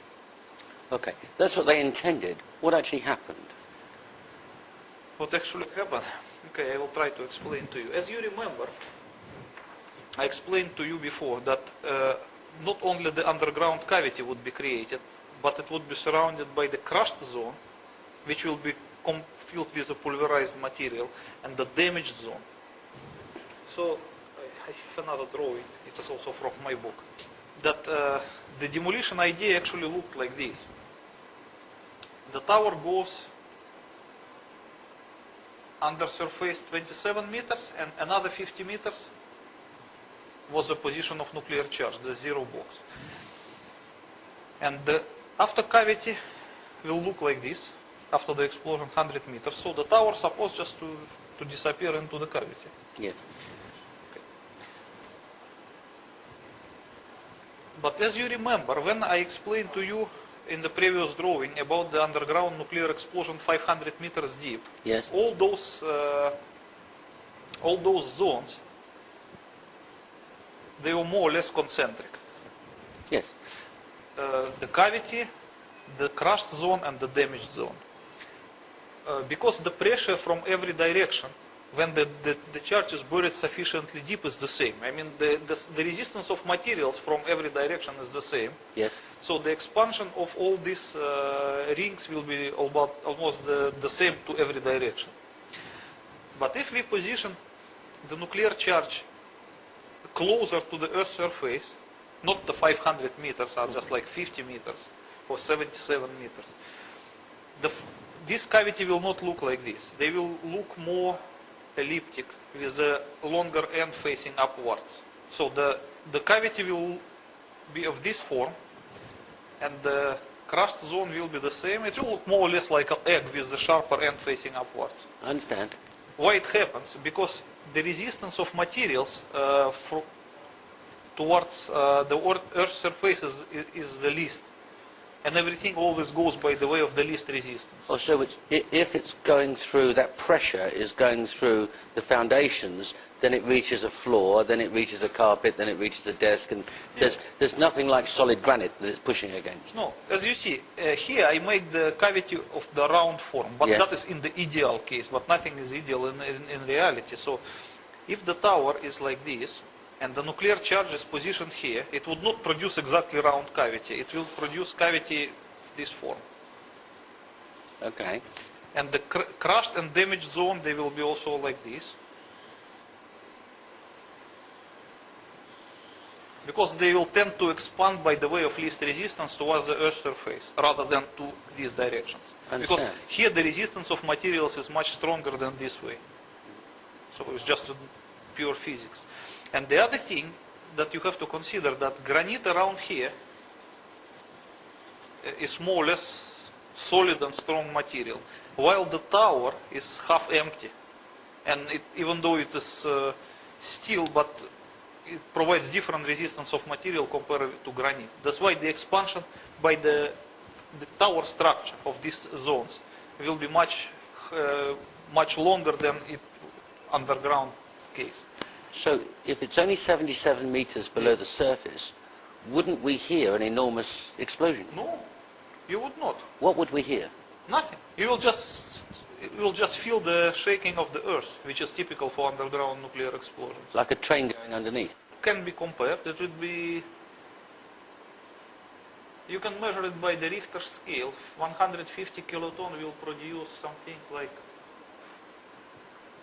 maybe 5.7 by Richter scale. It's enough to feel. So when the fire chief, when the fireman testified when he left the Marriott Center and felt the ground shaking, yes, and then looked up and the South Tower was coming down. Yes, that is very reasonable explanation, because you know this expansion of these zones towards the tower structure it took a few seconds, because once the nuclear explosion happens, at this time the earth was shook like earthquake, and then the pressure of gases begin to expand the cavity and to create these zones which will continue by the tower structure. And between the actual shaking and this process will be a few seconds. I guess it was 12 seconds, as you can see in the movie. We have one movie. Look at this one. This is one of the rarest movie that contemporary. You can see that the tower begins suddenly to shake. Yes. You can see it in this. And then you can measure, you can count 12 seconds and the tower started to come down. So it takes 12 seconds for what to happen? For these 12 seconds, the pulverization wave was propagated towards the tower, towards the pulverization. The tower. Yes. That means the pressure causing a crashed zone?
Okay, I explain to you. You see, let's say this is our tower.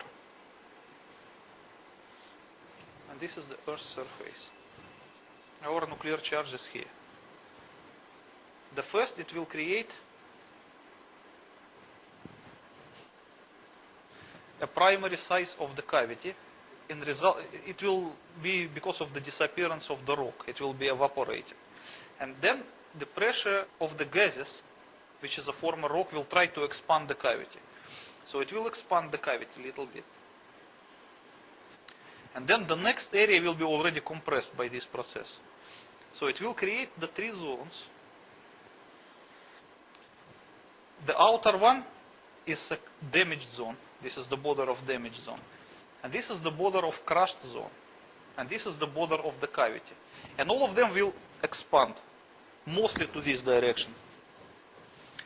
So before the foundation of the tower will be reached by the border of expanding cavity, it will be first reached by the border of the damaged zone, which will continue to propagate upwards until it reaches some, maybe 350 meters.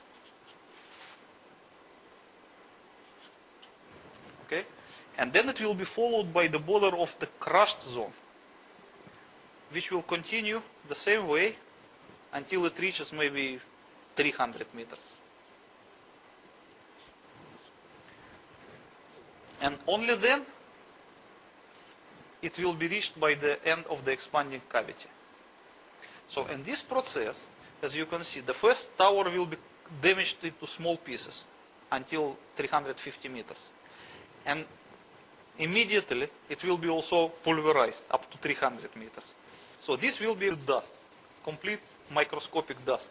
So the very tower, typical the for the crushed steel, zone. the computers, the desks, the chairs, the Even carpet, the human beings. dust.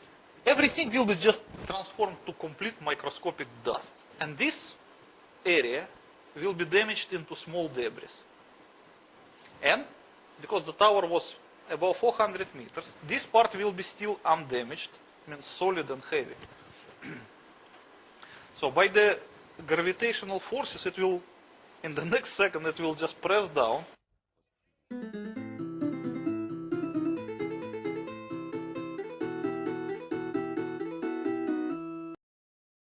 So when we saw the tower collapse, Yes. and it cascaded out of the sides with that dust. Yes, as you can see at the movie, when the tower started to collapse, at first point it scattered some debris. And in the next 2 seconds it stopped scattering debris and crashed down and scattered only the dust. So the debris belonged to this zone, which we call damaged zone. And the dust belonged to crushed zone, which is represented by this area. Yes, you can see that in the movie. We all saw it quite clearly. Is there any other explanation for that dust than what you've described? But look, how can you transform the 350 meters of the thick steel, which is as thick as a tank armor, into complete microscopic dust? No other process can do that. You cannot do that by thermite, you cannot do it by dynamite, you cannot do it by TNT or C4 or by whatever. It's not possible. So It's only the nuclear explosion when the can do official that. report tells us that there was a pancaking floor by floor. Yeah, but did you see any flaw in this? Okay, look at this movie. You see that the top of the tower is crashing down. Can you just notice any flaw? No resistance. No. It falls in 11, 12 seconds.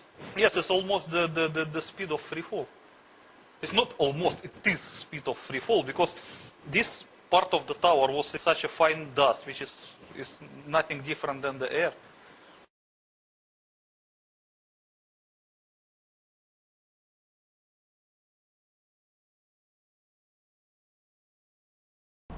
The Sears Tower in Chicago has been evacuated, and we continue to check on the circumstances there. The Pentagon, the State Department, and the White House have been evacuated in Washington as well. The president has,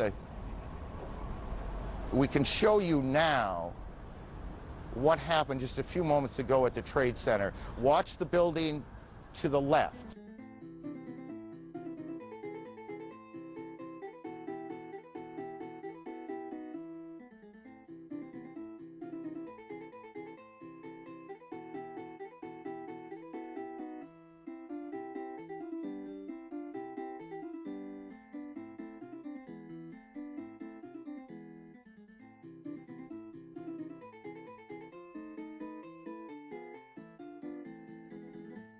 So is the net effect of what we saw and what we see your proof that that was a nuclear device? Yes, of course. It was a nuclear device. Otherwise, why they call it ground zero? An interesting idea. Tell us about, the book expands in some detail, but tell us about ground zero. Okay. Many people forgot what the ground zero used to mean before September 11. But I think it's a good time to remind them.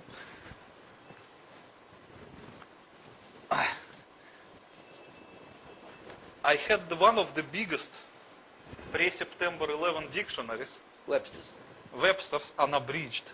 Okay. And this claims to be, it's really big. 1,664 pages. And probably over 500,000 words, I believe. So let's look what the ground zero mean.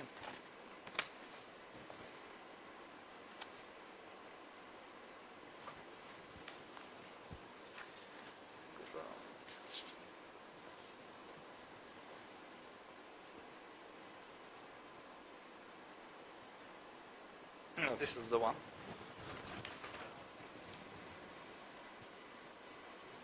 You can look and read it. I'll read it. Ground zero, the point on the surface of the earth or water directly below, directly above, or at which an atomic or hydrogen bomb explodes. So that was the definition, according to Webster's, pre-9/11. Yes. So does it say that is the place of pancake collapse? No. What do dictionaries that were printed after September the 11th say? You know, after September 11, they were so embarrassed that the former demolition ground of World Trade Center was called Ground Zero, and this name becomes so sticky that it persists up to this day, that they need to change the legal definition of the word in the future dictionaries. Otherwise, the people will doubt it. So new dictionaries were given a new meaning? Yes, I have an example. These two are both advanced American dictionaries, but of different editions. Yes. And both of them claim to be new, by the way. Okay. So let's compare. Let's compare. I'll look up ground zero in this one. This is the older one. You see it's black and white, and this is in color. Okay. I'll look up this one, and you look up that one. Mine says, the old one, the place where a nuclear bomb explodes where the most severe damage happens. And that's according to Longman's Advanced American Dictionary. Okay, and look at this one. Now the new color one, presumably this has been published after 9/11, tells me that ground zero means the place where a large bomb explodes, where the most severe damage happens. So this is ground zero, the place in New York City where the World Trade Center buildings were destroyed by terrorists on September the 11th, 2001. So it's the same dictionary. Okay, let's look at the edition. This one is published in 2000. And this one is published in 2000 and... Should be maybe in the beginning. This is published in 2007. Yes, you see? It's the same dictionary. But in here it defines it as a place of nuclear explosion, and this is a place of explosion. So what your book says, and what you're saying now, is the American government demolished the World Trade Center with an underground pre-positioned nuclear device. Yes. And that everybody called it ground zero afterwards, and they didn't want the idea of that referring to the nuclear device, so they changed all the dictionaries to read the place where this happened, a bomb blast, and buildings were damaged in New York. Is that what we're saying? Yes. You know, the English language itself became a victim of September 11th.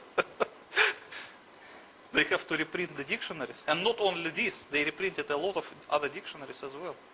Okay. Okay. Well, let's just stay with the effects of this pulverization and the dust.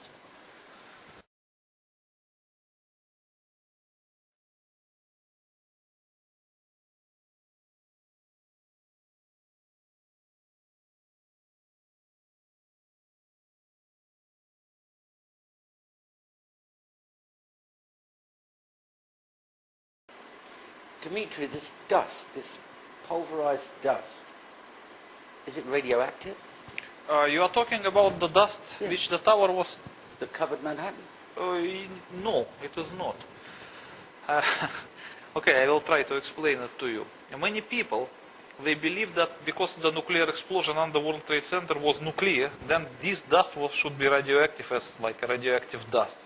No, it was not. I explain to you why. During an atmospheric nuclear explosion, when we have that well-known mushroom cloud, what happens? It will suck the dust from the ground level because of the high temperature inside the cloud. Right. Okay, and it become radioactive here, and when it cool down, it will fall down. So this is the radioactive dust.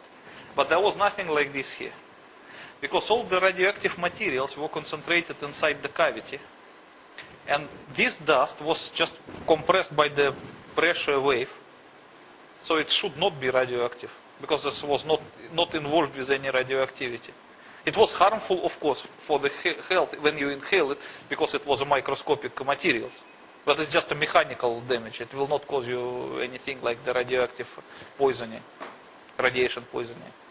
So, if some of the dust particles were asbestos and they were inhaled, then you'd have... No, yes, if you inhale asbestos, yes, you will have the harmful effect of asbestos. Okay, but there's nothing to do with radioactivity, no. But what was radioactive in this case is the vapor. Because as I explained to you in the previous drawing, the situation is like this. One more.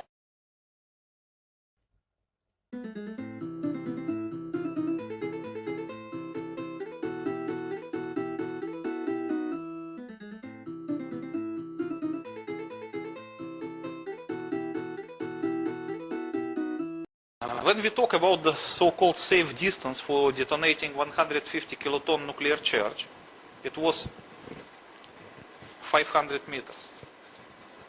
You remember I explained it to you. So when we make the nuclear explosion at the depth of 500 meters, it will create a cavity of 100 meters, and still there is a 400 meters of the soil.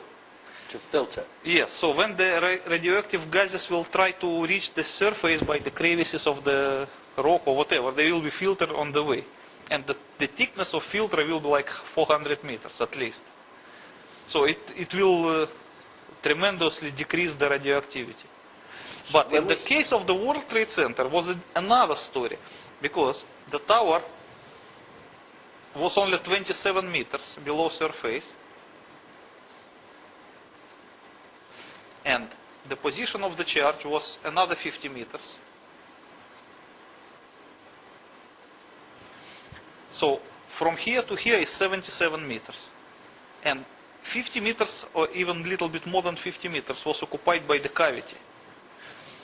And the filter was not more than 25 meters, compared with the 400 here. Yes. But even this 25 meter would not serve actually as a filter, because in the next second they just fell into the cavity and just melt there, so there was no filter at all. So all the radioactive gases escaped through the open hole, just to the atmosphere. So anyone who was walking around here, or Manhattan residents, or the ground zero workers, or whoever, when they inhaled the radioactive vapor, that was their main source of the radioactive exposure.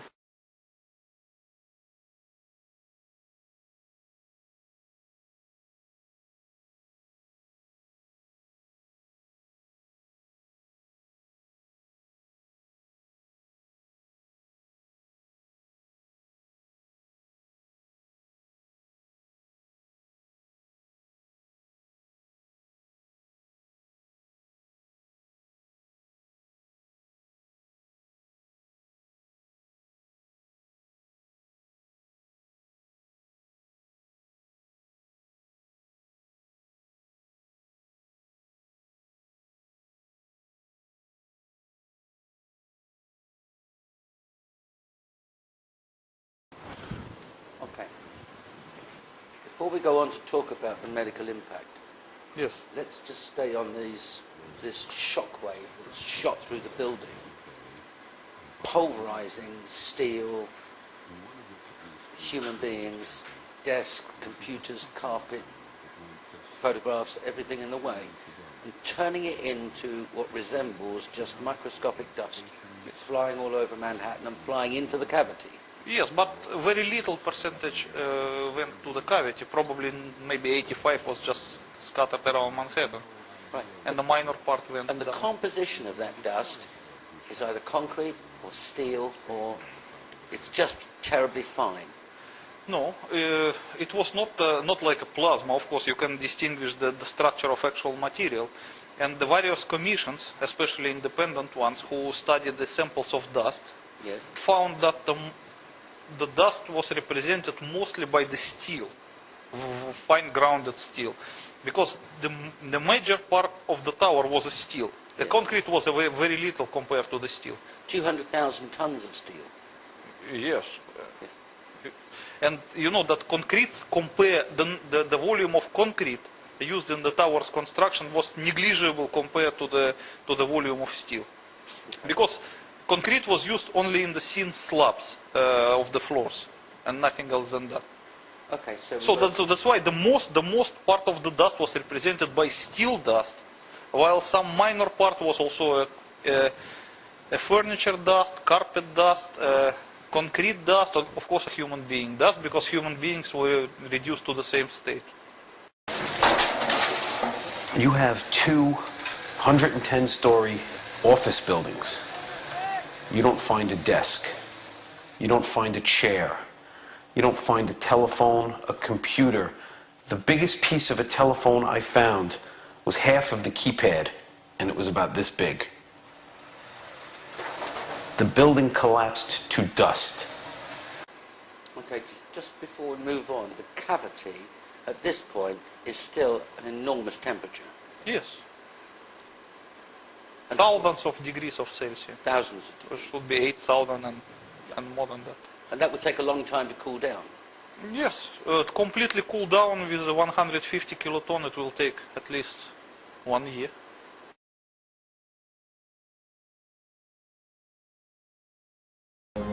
This is how it's been since day one. Oh, it's unbelievable. And this is 6 weeks later, almost 6 weeks later. And as we get closer to the center of this, it gets hotter and hotter. It's probably 1,500 degrees. We've had some small windows into what we thought was a core at some point, and it looked like an oven. You know, it was just roaring inside. And it's just a bright reddish orange color. See that stuff he's pulling out? What was that, Chief? We're gonna hold off on the water. See the stuff he's pulling out? Yeah.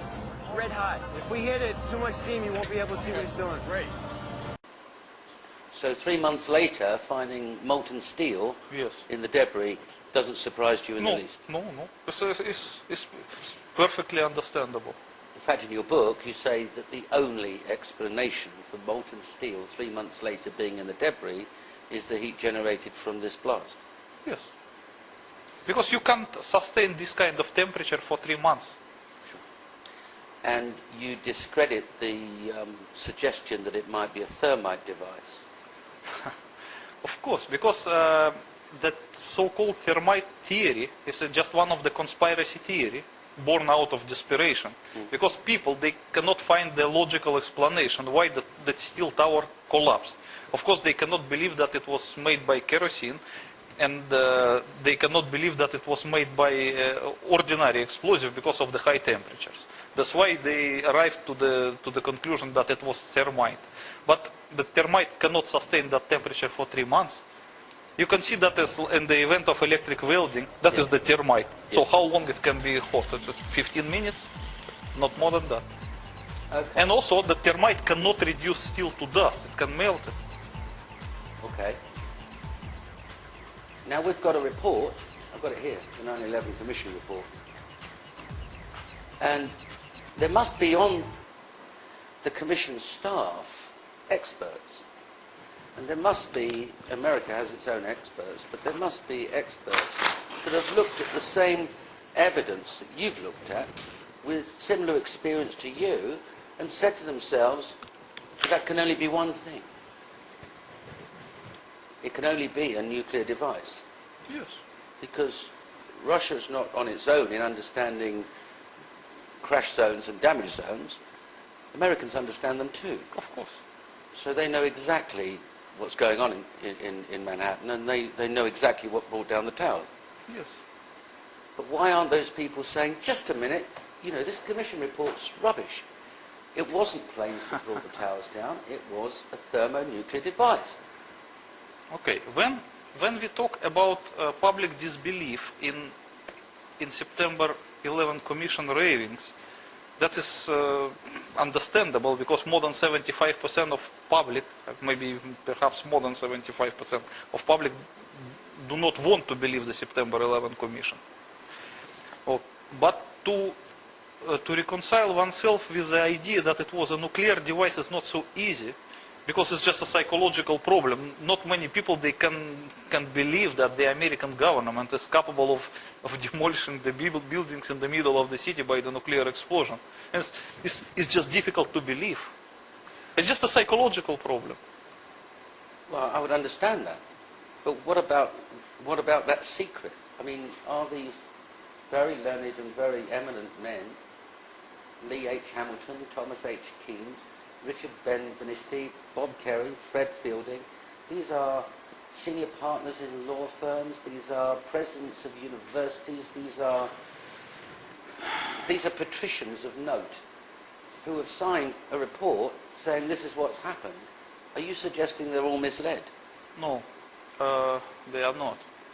Because the American government was in a very awkward situation. It has divided the so-called truth in the few different levels.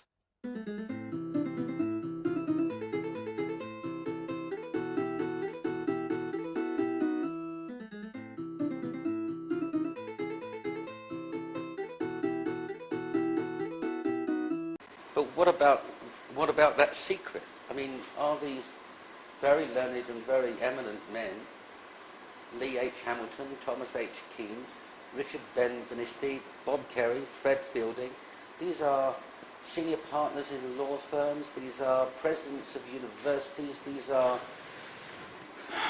patricians of note who have signed a report saying this is what's happened. Are you suggesting they're all misled? No, they are not. Because the American government was in a very awkward situation. It has divided the so-called truth in the few different levels.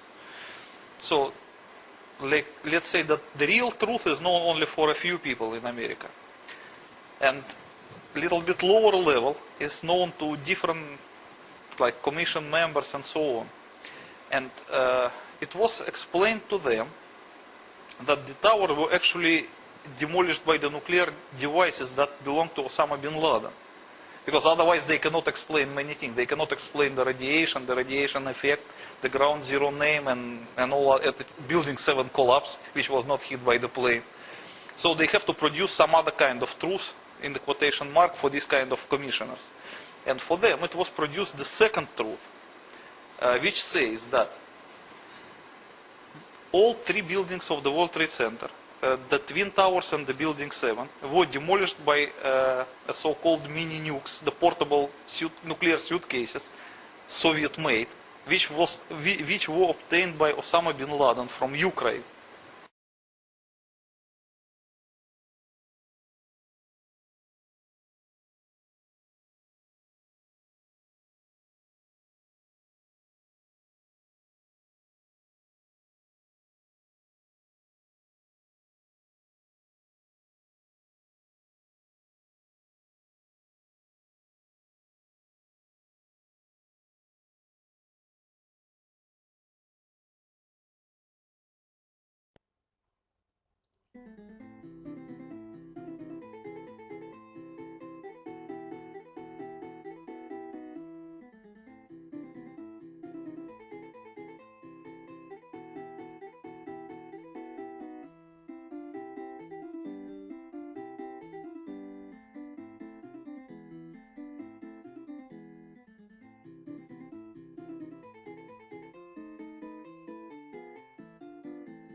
So, according to this version, Osama bin Laden operatives kept the nuclear suitcases at the basement of the buildings, and the plane attacks was only a distraction. And in reality, they detonated them by nuclear explosions of the stolen Soviet suitcase nukes. And it caused the towers collapse. So the members of commissions were advised not to disclose this to public, but just to produce some false report to cover up the truth. Because they don't want to scare the people by the nuclear weapon. And the commissioners agree. Dimitri, let's assume I was a fire chief, a senior fire officer, and I've just buried 343 of my friends, comforted their wives, and a Secret Service agent comes to see me and says, well, we'd like you to keep a secret. Would I really be prepared to do that? It depends on the way they present their arguments to you. As I explained to you, there are at least two different truth in quotation marks for various levels of American officials. And one of them, the ultimate top one, claims that the American officials were obliged, unfortunately, to demolish the World Trade Center by the nuclear devices because they believe there were half-megaton thermonuclear warheads planted above the towers. Those like the one hit the Pentagon. And the reason to demolish the tower was valid enough, because otherwise those warheads may produce half-megaton nuclear explosion, which will destroy the entire New York. And it could kill a few million New Yorkers. So that reason might be valid enough for the fire chief to accept that and to hide the truth. And that is for the top level of the fire officials. But for the middle level of the fire chiefs, there is a second truth also, which claims that the World Trade Center was destroyed by the portable nuclear devices of Osama bin Laden. So in this case, it does not suggest it was murder committed by the American officials, it was by the terrorists. So both of the so-called truths would be enough for the fire chiefs to keep silent. So we're talking about a big lie. Yes. A really, really big lie. And the Commission report and all the members that contributed to that report are parties to that lie. Unfortunately, yes. Doctors are party to that lie. Yes. Media. Some patricians within the media would be party to that lie. The media probably not, because they were just reported what was said to them by the officials. They did not invent anything. Agencies such as the FBI, they would be party to that Yes, lie. FBI agents definitely yes, because they know everything. That runs into thousands of people keeping a secret. Yes, should be thousands. And on the other hand, we've got people like you who understand these devices and their effect, physicists who are looking at, and they're jumping and screaming and saying, no, that's wrong. But we've also got physicists supporting the Commission's findings. So those physicists are party to a lie. Yes, because they were hired to produce the 9/11 Commission report. So they just performed their job. They were hired to do that and they did the job. So what you can do? They were like actors. When you hire an actor and you ask him to act something and you pay him for it, you can't blame an actor. And you're saying that the demolition of World Trade Center Building 1 and 2 was deliberate by the American government to prevent further loss of life. That's what I was told by the FBI. Your book doesn't go into the why concerning the events, just the how and who. No, at the end of the book, I add one of the last chapters. Once I got that information from the FBI, I modified my book by adding that chapter with this explanation. So now it is there. It was not there at the first version, but in the second it is there. Understood. And in your opinion, there's no other explanation for the collapse of World Trade Center 1 and 2 that's physically possible? No.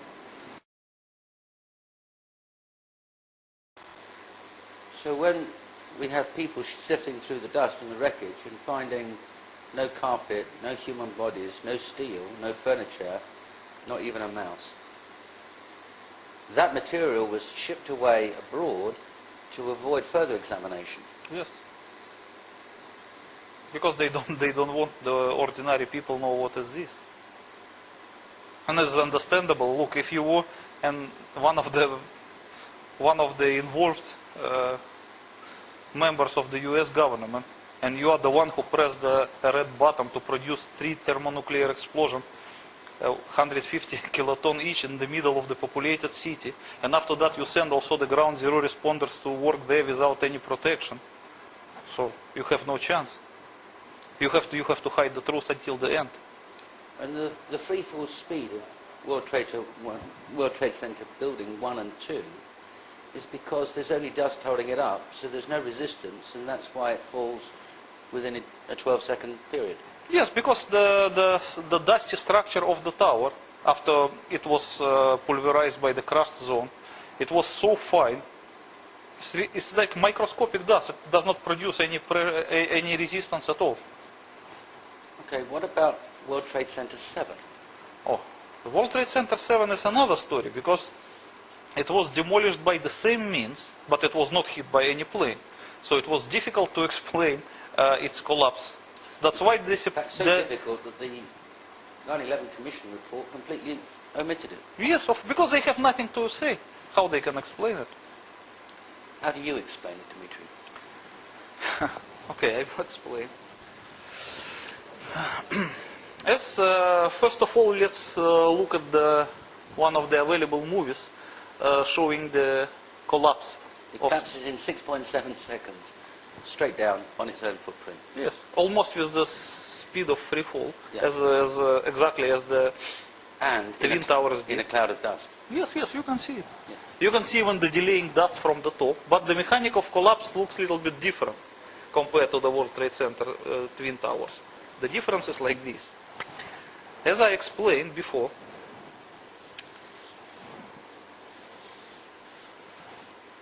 of the height. This is the height of the twins, World Trade Center 1 and 2. And this is the height of the World Trade Center 7. So, when the nuclear explosion produced a crushed and damaged zone, the crushed zone was about this high and the damaged zone about that high. So this part was undamaged. This part was represented by debris of various sizes. And this part was a complete dust. So this one is complete dust. Okay, when we talk about the World Trade Center 7, under it was also 150 kiloton nuclear charge. And it produced exactly the same size of explosion. But the crushed zone was able to reach until the very top of the tower. So there was no heavy undamaged zone like this in the case of the Twin Towers. That's why complete structure of the World Trade Center 7 was pulverized from here to here. And for a couple of seconds, the World Trade Center 7 just resembled a pile of the dust, like a dried up sandy castle, you can make on the beach. So once it was pulverized under the pressure, under gravitational forces, it began to disintegrate, and it slowly began to crash from downwards, and then it went down and just disappeared, as just any dusty structure would. Yes, as you can see, it goes as if there's no foundation or nothing. It just goes straight down. Yes, you can see in that movie, yes. And you can see that once it started to go down, there was some delaying dust. You can see it clearly in the movie, on top. And there were actually two sources of dust. One is on top and one is from below. So the below dust was ascending, and the dust from above was delaying, because the structure went down too fast. So the dust from above cannot catch up with it. So that is the proof that was pulverized completely. And those people who work at the World Trade Center 7 spot, they cannot find any debris as well as at the spot. Nothing, just dust. Not even a mouse. Nothing at all. And there is another thing that the American government attempted to blame World Trade Center 7 demolition on the same portable nuclear devices of Osama bin Laden as they did with the World Trade Center 1 and 2.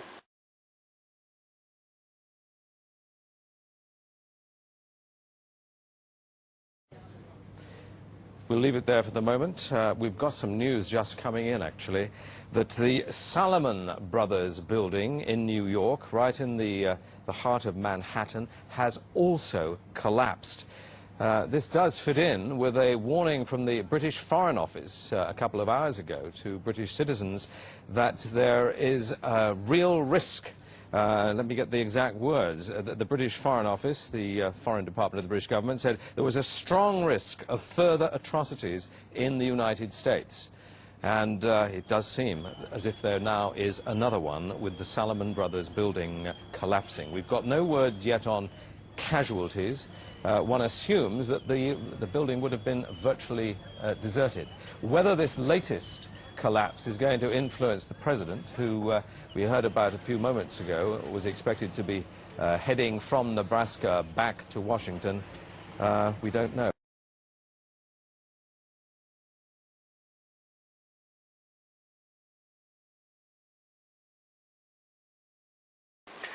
You can look at this Spanish El Mundo newspaper, yes, which was released a few days after September 11, and you can see clearly the number of portable nuclear devices ascribed to Osama bin Laden is 3, not 2. 3 Ukrainian nuclear devices. Yes, you can see even their numbers and their models according to the Soviet classification. So that's part of a cover-up story to patricians. Yes, yes. Look, it's to the middle strange. level of the. Right. Yes. What do you suggest is the reason for the destruction of World Trade Center 7? World Trade Center 7 was a command center of the entire World Trade Center complex. So the nuclear devices, they were not kept under the World Trade Center 1 and 2. They were kept under the World Trade Center 7, and at the time of destruction they have to be delivered under the Twin Towers by some underground railway, mini railway, which was made in some tunnels. As you can see that many people cannot explain why the first tower was hit by the plane, collapsed second, and the vice versa. Yes. The explanation is very easy. This is the structure of the World Trade Center complex. So this is the World Trade Center 7, and this is the Twin Towers. You can see that World Trade Center 2 was farther from World Trade Center 7, and World Trade Center 1 was closer to it. And the delivery tunnels were leading like this. That is why it was not possible to demolish this tower before this tower, otherwise the demolition wave underground would demolish the delivery tunnel for this tower. So this tower must be demolished first, and then only this tower.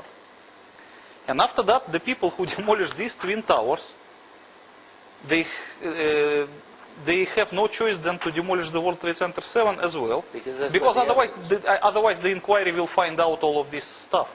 So they have to destroy it completely.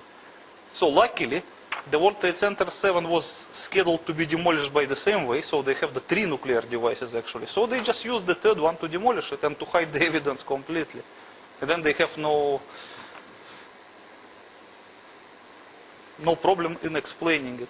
At least it would be easier to hide the fact that the World Trade Center 7 was demolished, as they did in the actual report of September 11 Commission. Then, in case if the inquiry come to the World Trade Center 7 and find the third nuclear device there and the delivery tunnels, it will be difficult to explain what is that. So they just prefer lesser of the evils. Okay, so we're saying, are we, that the American government is reacting to an attack in a way that causes them to do something dreadful and then cover up the evidence. Yes. So we're saying, are we, that the American government is reacting to an attack in a way that causes them to do something dreadful and then cover up the evidence? Yes. But The World Trade Center 7 demolition was a pure hiding of evidence. Let's look at their position at the time. They've been attacked by a thermonuclear device. They think there were two others. They think that possibly millions of New Yorkers are going to lose their lives unless they do this. Yes. So it's probably the right decision. Yes. Considering circumstances, yes. If it's the right decision, why cover it up? Okay. It will be very difficult to explain to the ordinary people what the nuclear devices did under the World Trade Center at the first instance. It's very simple. 3,000 people are going to die if we do this, and if we don't, 6 million will die. The maths is very simple. But if I were an inquisitive person from among the ordinary population, I would ask my question, why should you keep your own nuclear device under the World Trade Center? Were you expecting such a development? It's very difficult to answer. That's a different question, but it's equally valid. But it does bring the first question back. Why cover it up? And then it brings another question. Why launch two wars against two Muslim countries and stir up hysteria and anti-Muslim hysteria almost throughout the world on the basis of something that you know isn't true? Oh, I think that is just a very common step of political technology. You know, it's described in the 1984 by Orwell, so everybody knows it. Like, for example, when there was a first nuclear bombing against American Marines in Beirut in 1983, the first thing what the American government did the next day, they made a Grenada invasion, just to distract the public attention from the nuclear explosion in Beirut towards the occupation of Grenada. Yeah. So, but it was a smaller thing. But September 11 was much bigger event, so the war should be bigger to distract the public attention appropriately. It's understandable. Okay. World Trade Center Building 7 housed the largest, outside of Washington, the largest Secret Service office. It housed the emergency operational center for the mayor of New York and police and fire departments. It housed material, legal material for the American government. It was a very important center. Have you thought of other reasons why that building particularly would be destroyed when buildings that were between there and the World Trade Center buildings 1 and 2 were not destroyed? You know, many conspiracy theorists believe that the main reason for destruction of World Trade Center 7 was that there was some incriminating materials kept in it. But when it comes to me, I don't think so. I think that it was just accidental. It's a coincidence. So that the primary reason for destruction of the World Trade Center was that because the entire demolition scheme of the World Trade Center was based on it, in it. So the delivery tunnels were leading from World Trade Center 7 underneath of the Twin Towers. And the actual nuclear devices, all three were kept under the World Trade Center 7, where it was easy to maintain them. So, and they just need to destroy that. When they decided to press the button, would it be an instant thing? Would it be bang? Or would there be some kind of a safety device? Or there should be some alarm that should ring in the dangerous area which is about to be demolished. And if you read the carefully timetable of September 11 events, you will find out strange thing. Early in the morning, September 11, this alarm system was turned off. And nobody can explain why. So when they actually pressed the red buttons to demolish the World Trade Center, and they pressed them inside the World Trade Center 7, there was no alarm signal produced. But that would presuppose that they knew about the attacks ahead of time. No, I think it was some kind of conspiracy. Okay. Dimitri, in the book you explain in very clear detail the positioning of the charges and the effect on the other buildings within the World Trade Center complex. Can you explain how you made those calculations? It's quite easy. If you look at the entire picture of the World Trade Center, oh, better we can see it in the bigger one. You can see that 3 buildings were pulverized. Yes. It's a building 7, and building 1 and building 2. And the rest of buildings were just damaged, but not pulverized. And what is very interesting is that a building behind World Trade Center 7 was also damaged. And as you can see, it is very easy to understand why. Because the building 7, oh, better see it here, it has the form of, I don't know how they call it. A trapezium. Yes, trapezium form. And understandably, if you want to demolish this building, you have to position your nuclear charge here, at the middle of the imaginary circle. Yes. Okay? Otherwise, it will not embrace the entire building. So, like, as you can see from this picture here, the building 7, in this case, occupies half of the circle. Yes. And the other half of the circle slightly touches the building on the other side of the road, which yes. you call Fitterman's Hole. And you can see the actual damages yes. on this photo, yes. Yes.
So that is exactly why when they demolished the building 7, they managed not to touch US Post Office and Verizon buildings to that site, but they were not able to avoid damaging the other building.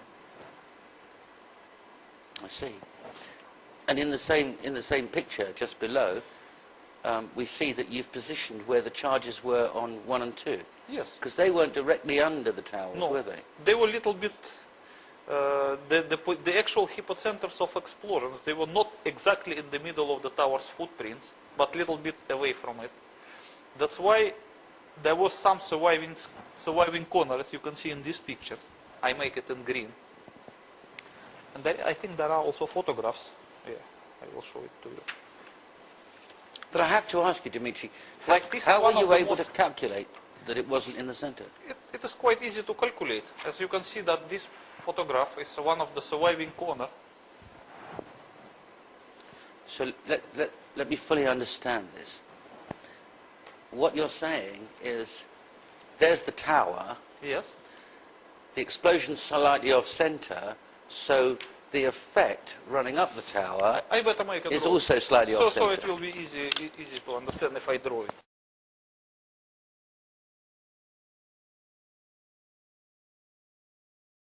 Okay, let's imagine that this is our tower.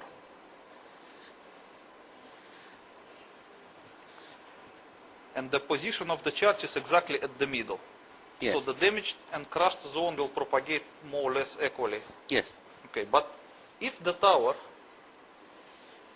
is like this, but the position of nuclear charge is here, not Yes. exactly at the footprint, little bit away from it. So it will produce the zones which go this way, Yes. and they might save this corner. So by looking at the corner, you're able to calculate how off-center the charge was. Yes, it is quite easy to calculate.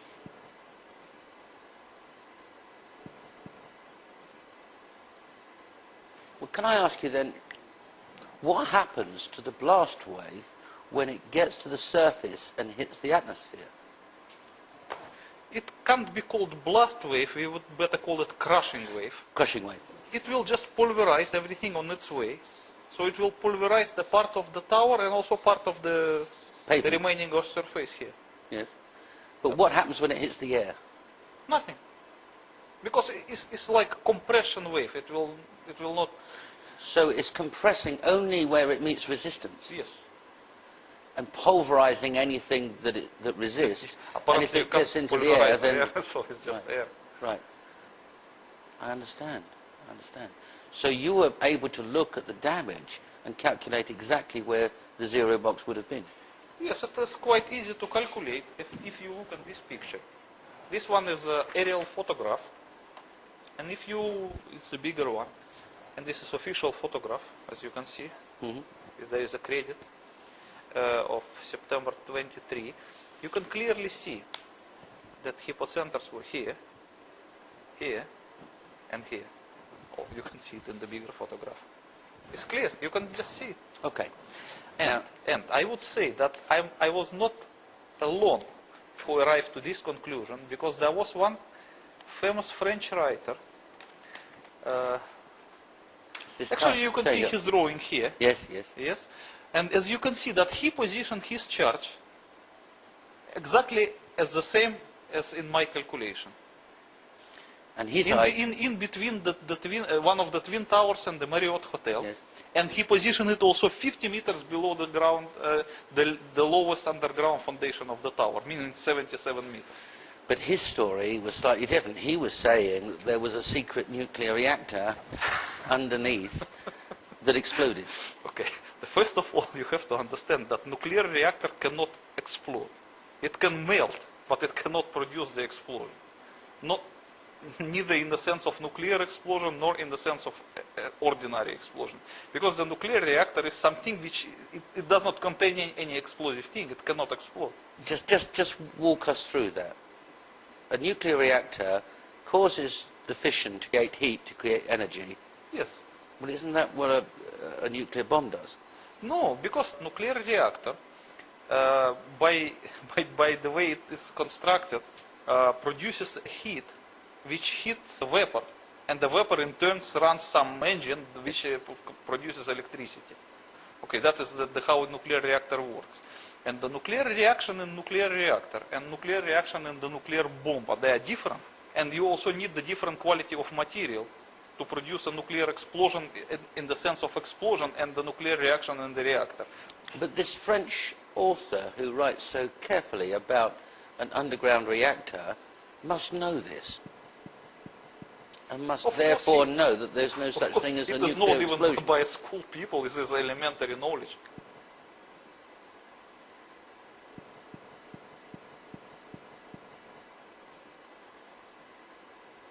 Okay.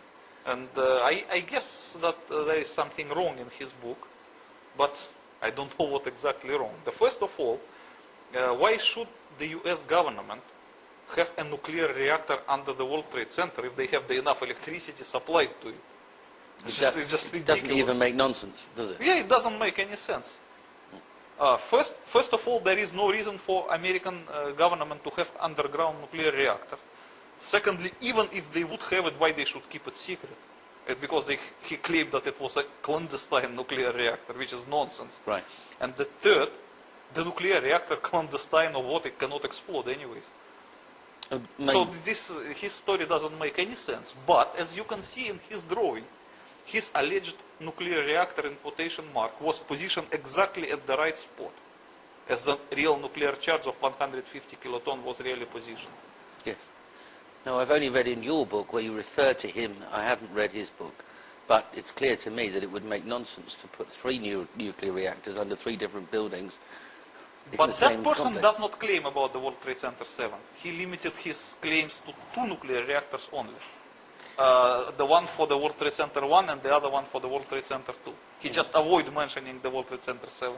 There are a lot of people that avoid mentioning World Trade Center 7. Yes, but as you can see from these photographs, you can clearly see 3 destruction spots. Yes. And even you look at this picture, which shows the 3 spots emitting the vapor. You can see also the vapor coming from the spot of the World Trade Center 7. Yes, clearly.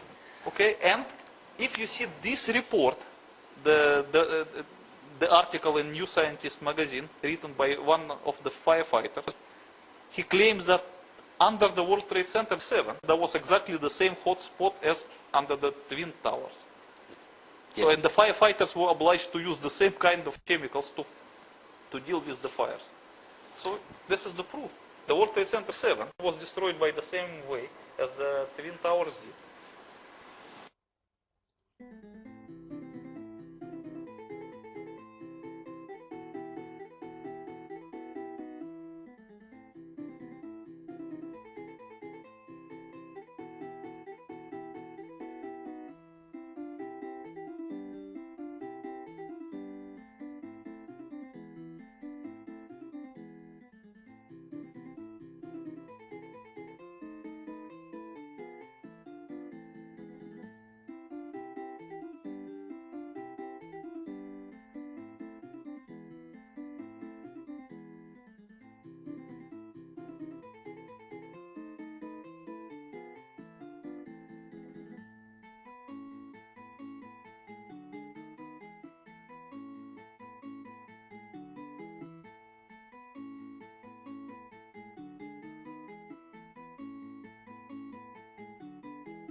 Idea of how much of the plane actually impacted the building. You know, it might have appeared that way, but from my close-up inspection, there's no evidence of a plane having crashed anywhere near the Pentagon. The only site is the actual site of the building that's crashed in, and as I said, the only pieces left that you can see are small enough that you could pick up in your hand. There are no large tail sections, wing sections, a fuselage, nothing like that anywhere around, which would indicate that the entire plane crashed into the side of the Pentagon and then caused the side to collapse. Now, even though if you look at the pictures of the Pentagon, you see that the floors have all collapsed, that didn't happen immediately. It wasn't until almost about 45 minutes later that the structure was weakened enough that all of the floors collapsed.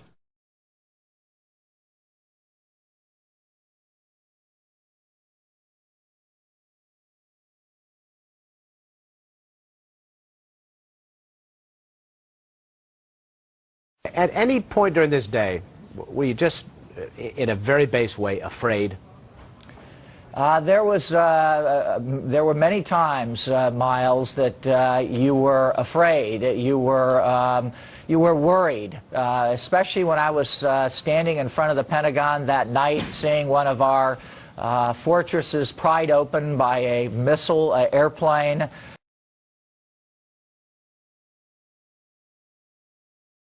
Fortresses pried open by a missile. Fortresses pried open by a missile. Fortresses pried open by a missile airplane. A missile airplane. A missile airplane. A missile airplane. A missile airplane. A missile airplane. A missile airplane, a missile airplane. Now let's hear from some eyewitnesses who were here when this all happened. There was a massive explosion and absolute chaos afterwards. We heard it happen and everything shook and the ceiling started to fall. And, I thought it was because there was generators and things. We just thought something, you know, there was a malfunction, something exploded. Generators and things. We just thought something, you know, there was a malfunction, something exploded. I mean, it was like a cruise missile with wings. Went right there and slammed right into the Pentagon. I mean, it was like a cruise missile with wings. Cruise missile with wings. Cruise missile with wings. I want to talk about the Kursk and the origin of the granite missile. There are some interesting things that you refer to in your book with some clear pictures about what happened to the Kursk missiles and the missile silos after the submarine was recovered. Can we talk about that for a moment? Yes, because certain Russian officials, they knew that all missiles from Kursk submarine was stolen and there was nothing in the silos.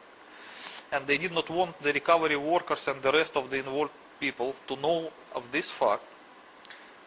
So they have to produce some cover-up story to hide. First, they have to hide the fact that the missiles were stolen, and secondly, they have to safely decommission the missiles without attracting much attention to this fact. Okay, let's walk through that. Yes. So they recover the submarine. What do they do then?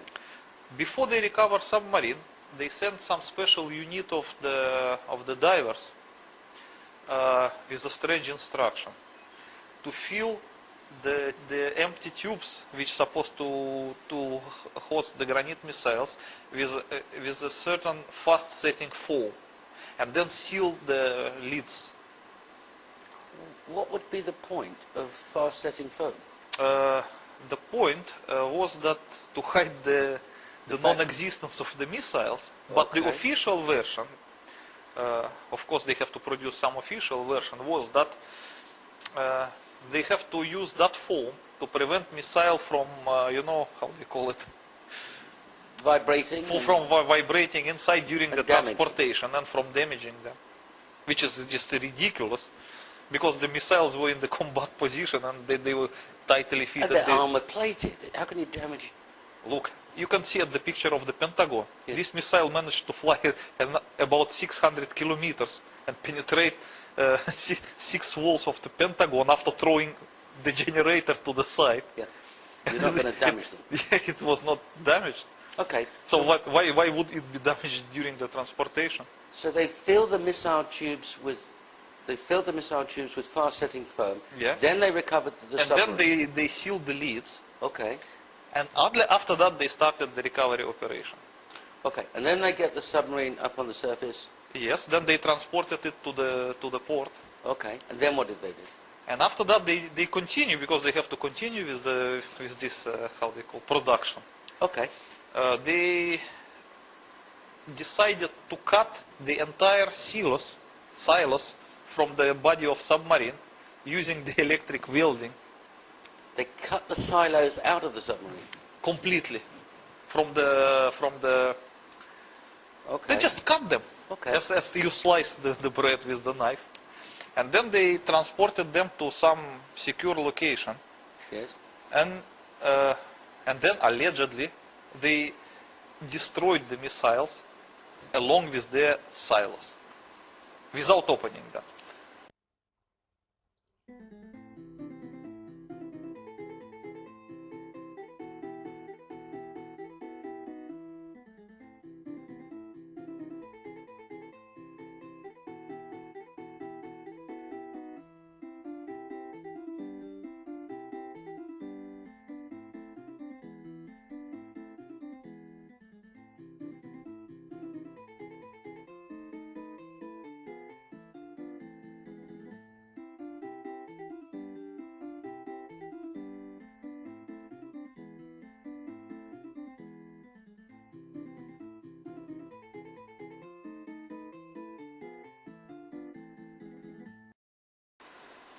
So, Dimitri, what would they do with the silos once they've been cut out of the submarine? So, then the story continued.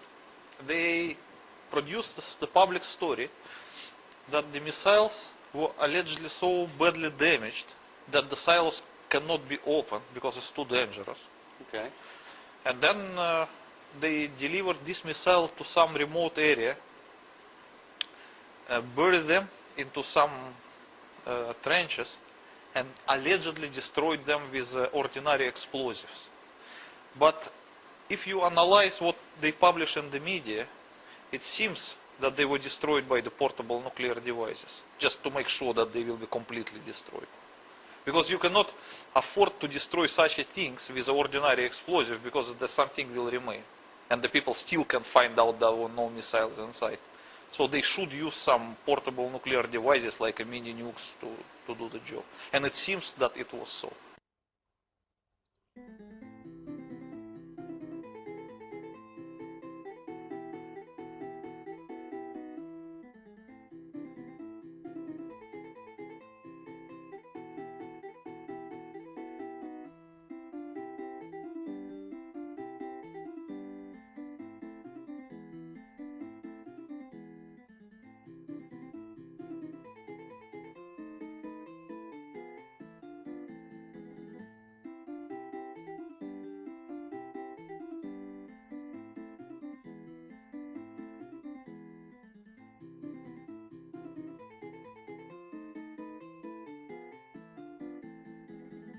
Okay.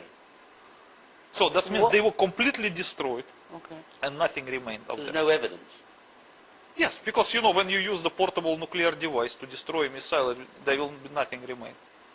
Going back to your military experience, what should have taken place? If the missiles were there? Yes.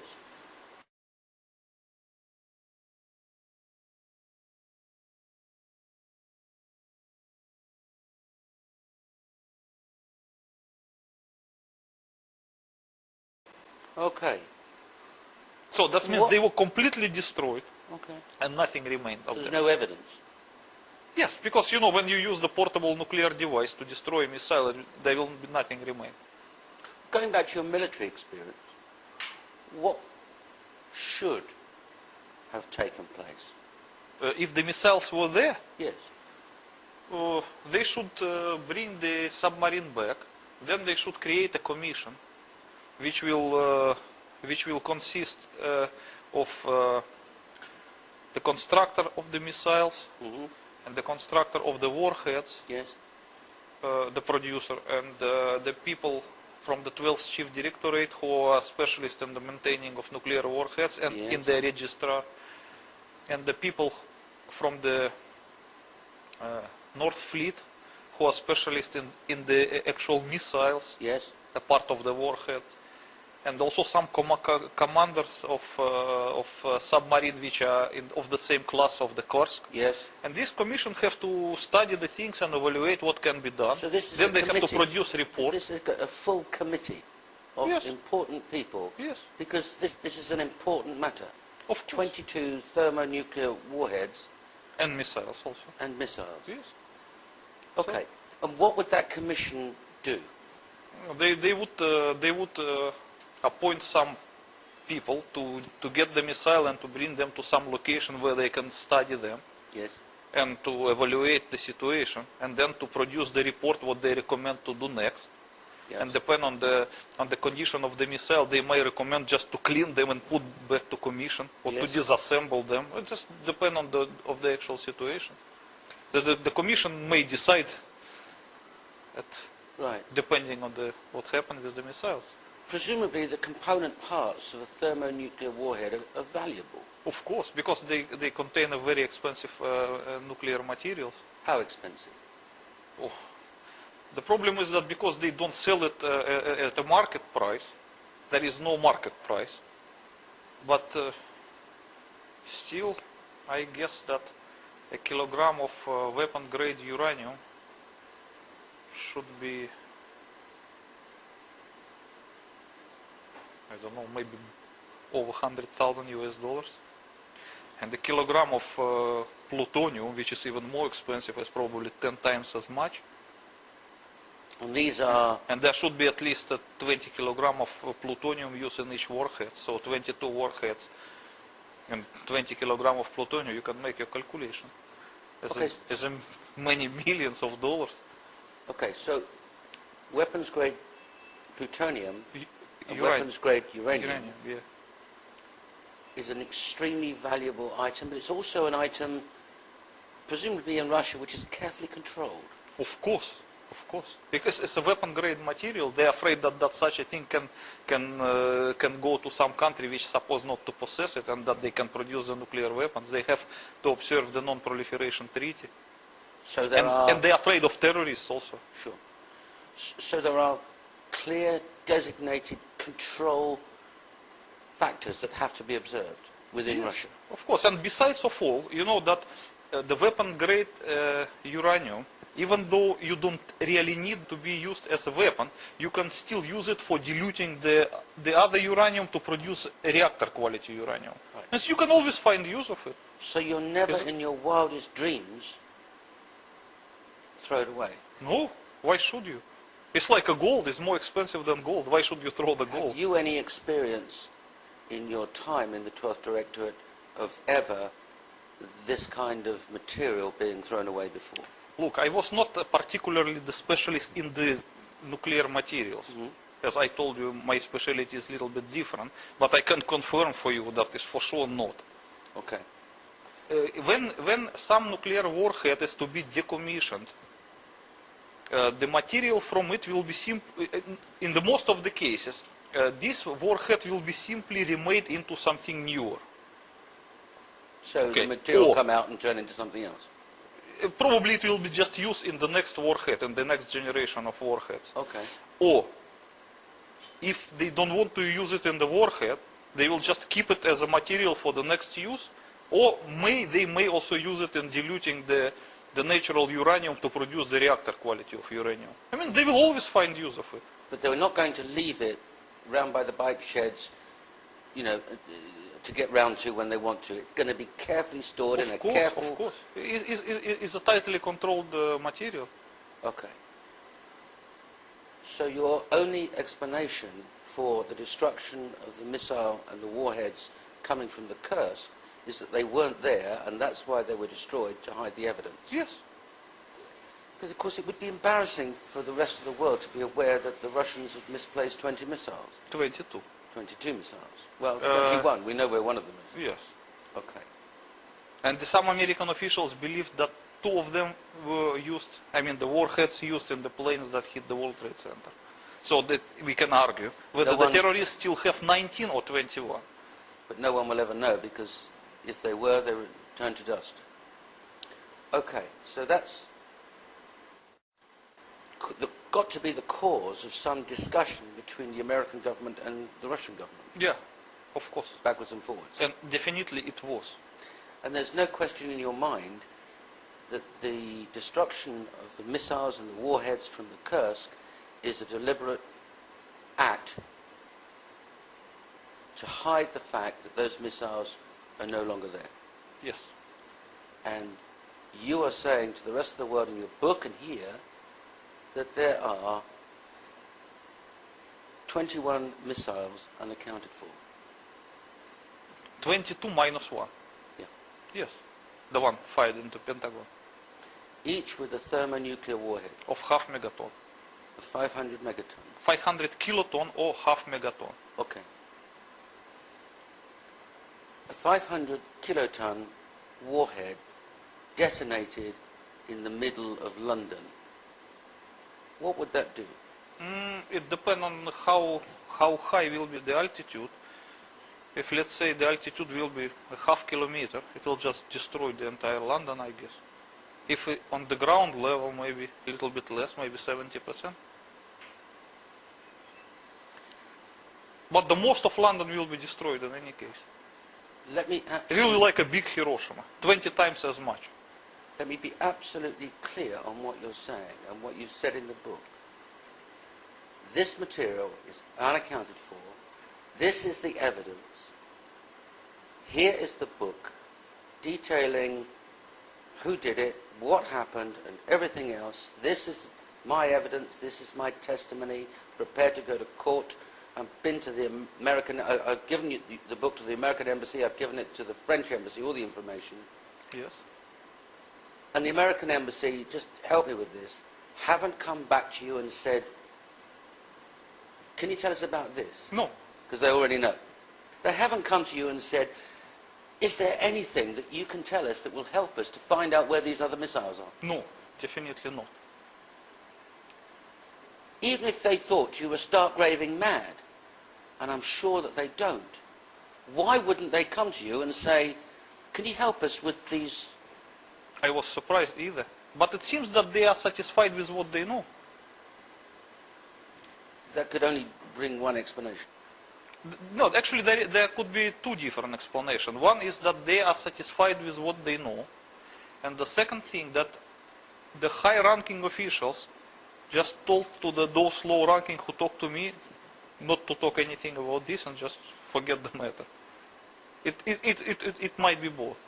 It might be that those guys were ordered by their superiors not to continue this inquiry. I beg to differ. I refuse to believe that senior officials within the American government would ignore the possibility that there might be 21 missiles somewhere unaccounted for. The only explanation that I can think of, subject to what you may say, is that they already know where they are. I don't know. I have no explanation either. Okay.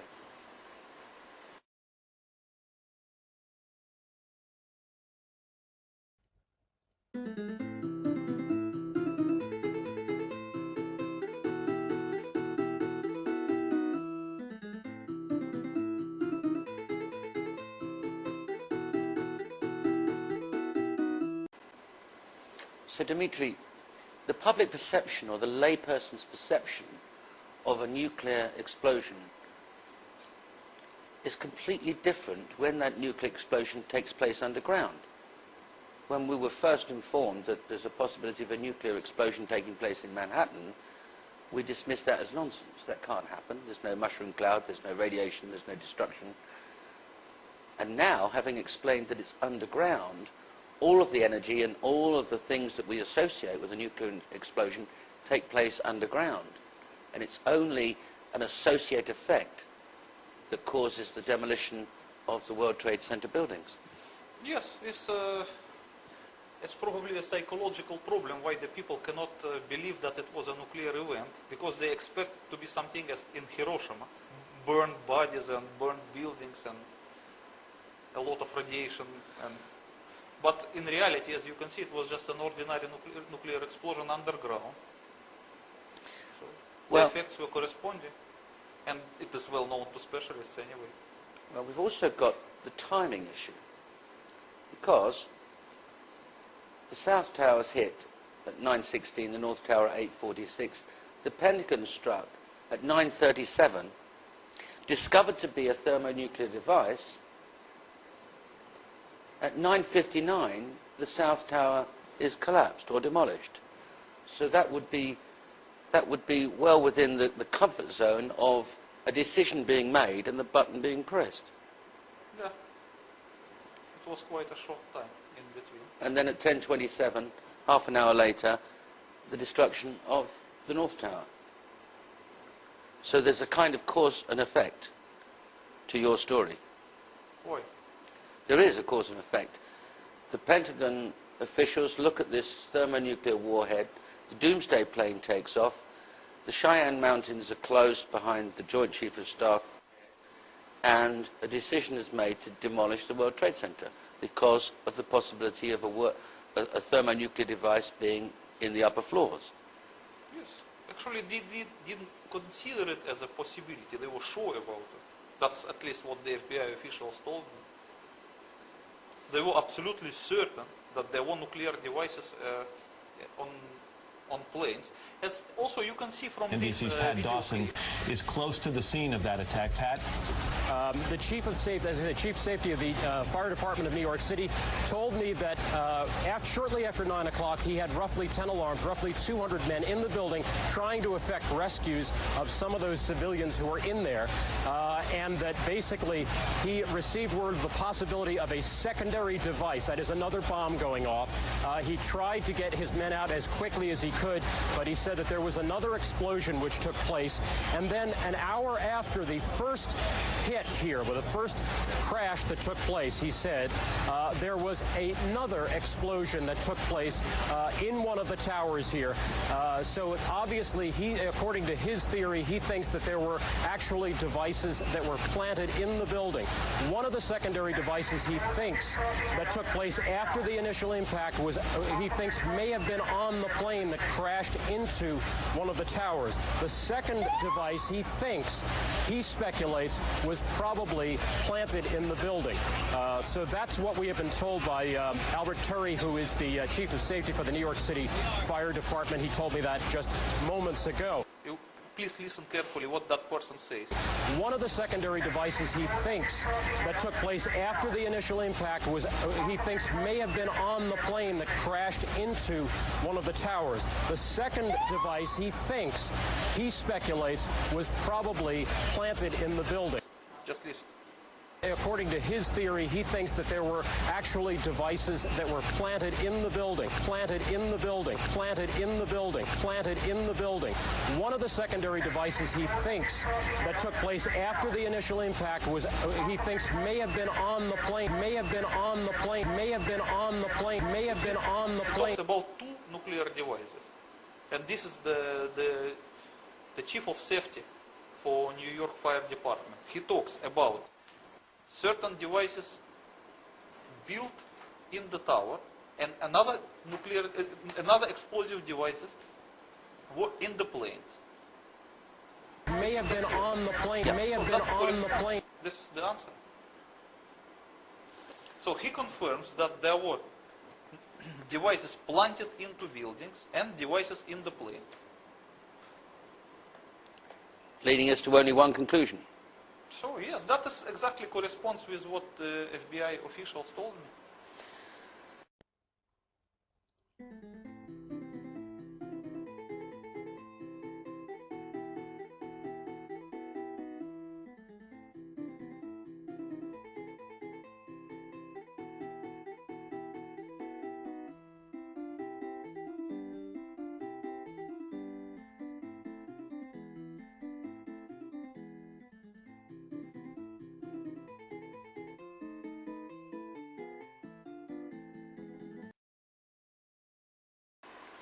Dimitri, I want to turn to other events just around that crucial 8:45 to 10:30 time on the morning of September the 11th. If only the twins had an inbuilt nuclear demolition scheme, or there were some more skyscrapers that had something to do with the engineering ideas of Mr. Lazou that you referred to. You have one suspicion. The first 9/11 victim telescoped at 9:59. Less than only 3 minutes later, at 10:02, it was ordered to immediately evacuate the Sears Tower in Chicago. It wasn't ordered to evacuate the Empire State Building, the Trump Tower. It wasn't ordered to evacuate any other building, the Sears Tower in Chicago. Why would that be? Because you know that this nuclear demolition scheme of the World Trade Center was not only implemented in the World Trade Center, but also in the Sears Tower in Chicago. So once the American officials were obliged to press the red button to demolish the World Trade Center, they were obliged to evacuate the Sears Towers, because it might follow the same thing, and they don't want to kill people. The Sears Tower in Chicago has been evacuated, and we continue to check on the circumstances there. The Pentagon, the State Department, and the White House have been evacuated in Washington as well. The President has... we can show you now what happened just a few moments ago at the Trade Center. Watch the building to the left, to the back of those two buildings. This is just a few minutes ago. We don't know if something happened, another explosion, or if the building was so weakened it just collapsed. But is it true then that you knew that there was a demolition scheme for the Sears Tower? You know, I can tell you honestly, I knew it for sure only about the Twin Towers of the World Trade Center. But I have the rumors. I heard the rumors about the Sears Tower as well, but in the form of rumors only. So you suspected there was a scheme in respect of the Sears Tower, but you didn't know it? Yeah, I can't be sure, but it looks like. Looks like it? Yes, because this explains everything. And what I heard, that Chicago building code was similar to New York building code. And unless you provide the demolition scheme, you cannot build a skyscraper in Chicago. But your testimony is graphically clear. Let's understand it. You knew about the Twin Tower schemes. Absolutely. From I your knew it from my position. service. Yes. But you only assumed afterwards there was one in the Sears Tower. I heard the rumors, but I heard the rumors of that. Okay. Thank you.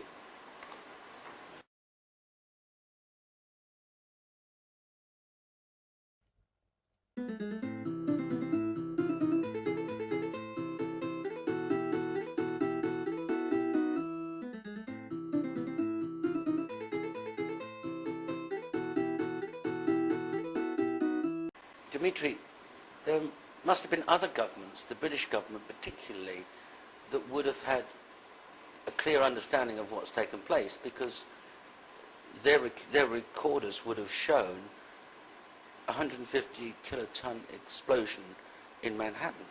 Of course. Okay, so let's turn to where you refer to seismic reports in your book. The seismic record at Palisades, New York, 34 kilometers north of the World Trade Center disaster, shows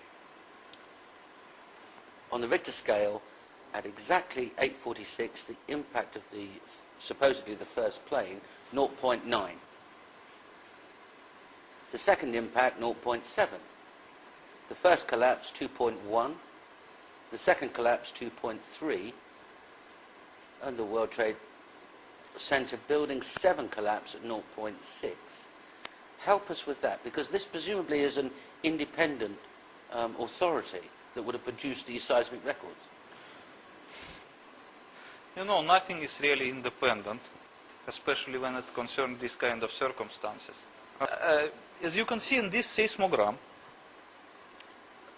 the two peaks that's supposed to represent the two nuclear explosions under the World Trade Center during the time of their collapses, they, first of all, they were not natural. They are probably handmade just by the pen and the ruler. They are just too perfect to be natural. The second thing, that they purport to represent the two explosions of the portable nuclear devices, less than 1 kiloton or about 1 kiloton. That is by the seismic magnitude. Because the 150 kiloton of nuclear explosion would produce much bigger peaks than these two. Another proof that this is lie, that the third nuclear explosion under the World Trade Center 7 was not depicted here as a nuclear explosion. So this seismogram correspond to the so-called intermediate level of the truth, which claims that the World Trade Center was demolished by the nuclear devices of Osama bin Laden. So this is a story for the patricians. Yes, and even though it does not correspond perfectly, because the story for the patricians, as according to the El Mundo newspaper, claims that the 3 mini nukes were used. Yes. And this one shows only 2. It does not want to show that the World Trade Center 7 was collapsed by the same kind of mini nuke. So it's just a kind of it's bogus evidence. But if this seismic report were accurately reflecting 3 underground 150 kiloton nuclear explosions, what level on the Richter scale would that More than 5.7. More than 5.7. And this is, as you can see, 2.1 and 2.3. Okay. Coming back to the brave firefighter that gave testimony only a few days ago, who was in the Marriott Hotel receiving orders, when he ran outside to go to the South Tower, he felt the ground shaking underneath him. He looked up and the South Tower was collapsing. He ran to join his colleagues along by the North Tower. Half an hour later, he testifies that the ground was shaking like a train running by underneath, and the North Tower collapsed.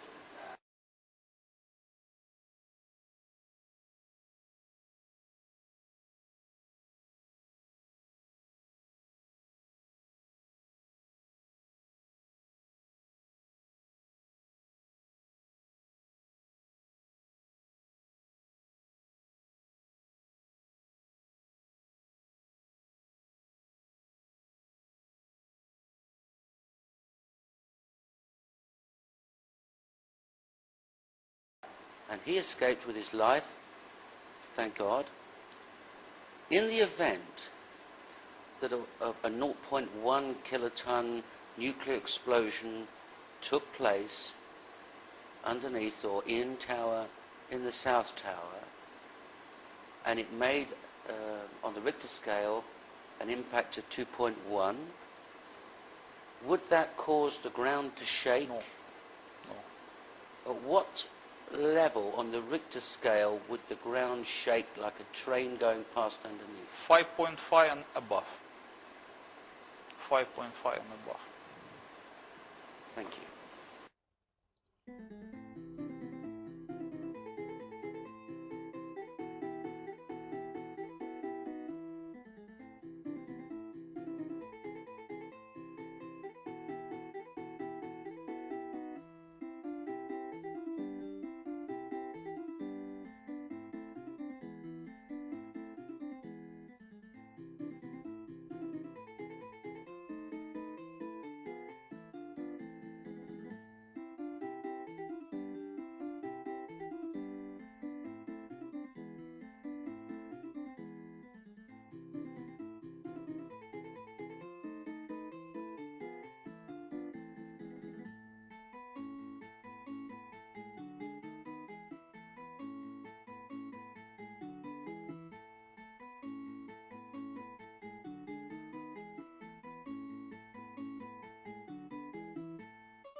Rose Arce, one of our CNN producers, is on the phone. Rose, what do you got? I'm about a block away, and there were several people that were hanging out the windows right below where the plane crashed, when suddenly you saw the top of the building start to shake, top of the building start to shake, top of the building start to shake, top of the building start to shake, top of the building start to shake, top of the building start to shake, top of the building start to shake.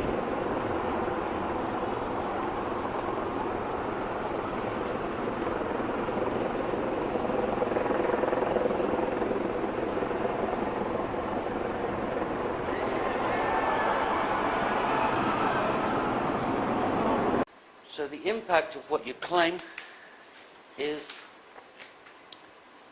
clear. So you asked me your question, how would the foreign government treat the available seismograms? Okay. They will treat them in the same way, they will misinterpret it. So those people whose profession is to interpret the seismogram, they will say that, look, it doesn't correspond to the 1 kiloton portable nuclear device, it's at least 150 kiloton, or about that.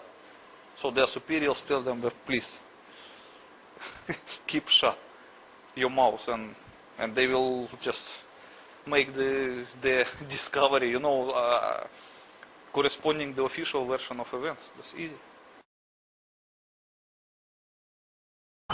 Also were trapped by this, and here is the second tower that's coming down, and this was a similar situation. This defies belief.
The building was designed to have a fully loaded 707 crash into it. That was the largest plane at the time. I believe that the building probably could sustain multiple impacts of jetliners because this structure is like the mosquito netting on your screen door, this intense grid, and the jet plane is just a pencil puncturing that screen netting. It really does nothing to the screen netting.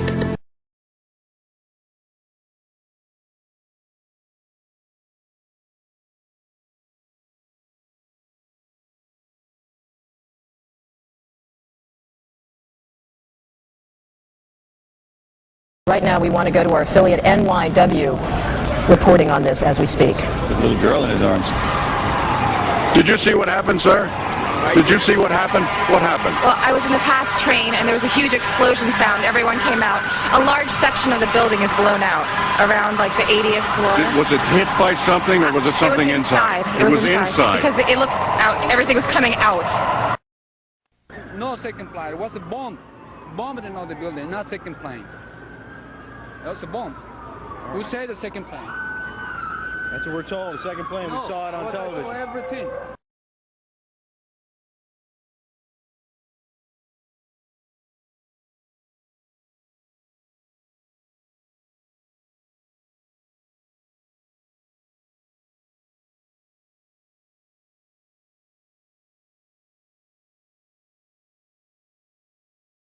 The design of planned attacks on buildings inside the U.S. and how operatives were directed to carry them out. That is valuable information for those of us who have the responsibility to protect the American people. He told us the operatives had been instructed to ensure that the explosives went off at a point that was high enough to prevent people trapped above from escaping.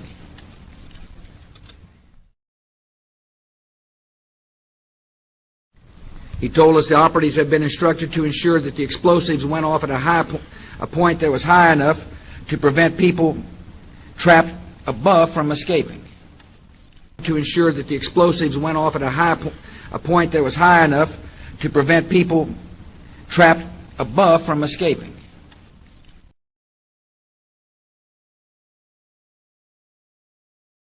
The design of planned attacks on buildings, the design of planned attacks on buildings, the design of planned attacks on buildings, the design of planned attacks on buildings inside the U.S. and how operatives were directed to carry them out. That is valuable information for those of us who have the responsibility to protect the American people. He told us the operatives had been instructed to ensure that the explosives went off at a point that was high enough to prevent people trapped above from escaping. To ensure that the explosives went off at a point that was high enough to prevent people trapped above from escaping. To ensure that the explosives went off. To ensure that the explosives went off. To ensure that the explosives went off at a point that was high enough to prevent people trapped above from escaping.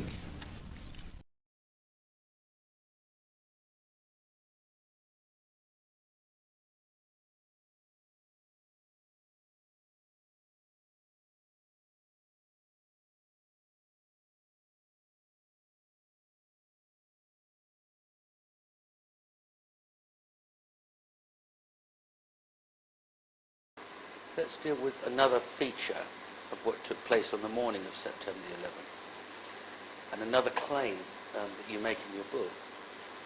You claim that there were no planes, yet there are 4 flights full of people. And you claim in your book that they were probably shot down.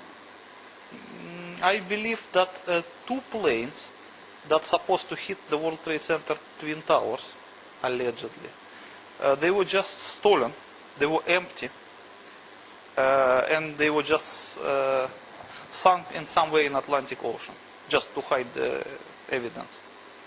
Okay. And then their digital images were used for manipulation to create the story for that these 2 planes hit the World Trade Center. I'd say the whole takes about, looks like 6, 7 floors were taken out. And there's more explosions right now. Hold on, people are running. Hold on just a moment. We've got an explosion inside. The building's exploding right now. You got people running up the street. Okay. Hold on, I'll tell you what's going on. Okay, just put Winston on pause there for just a moment. Okay, the whole building just exploded some more. The whole top part. Okay. The building's still intact. People.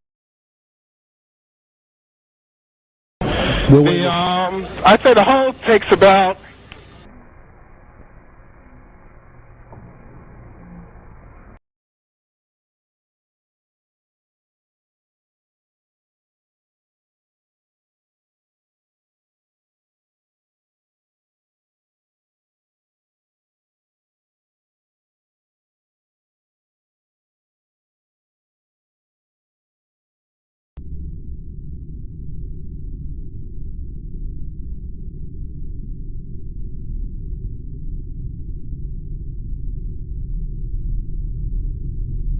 And there's more explosions.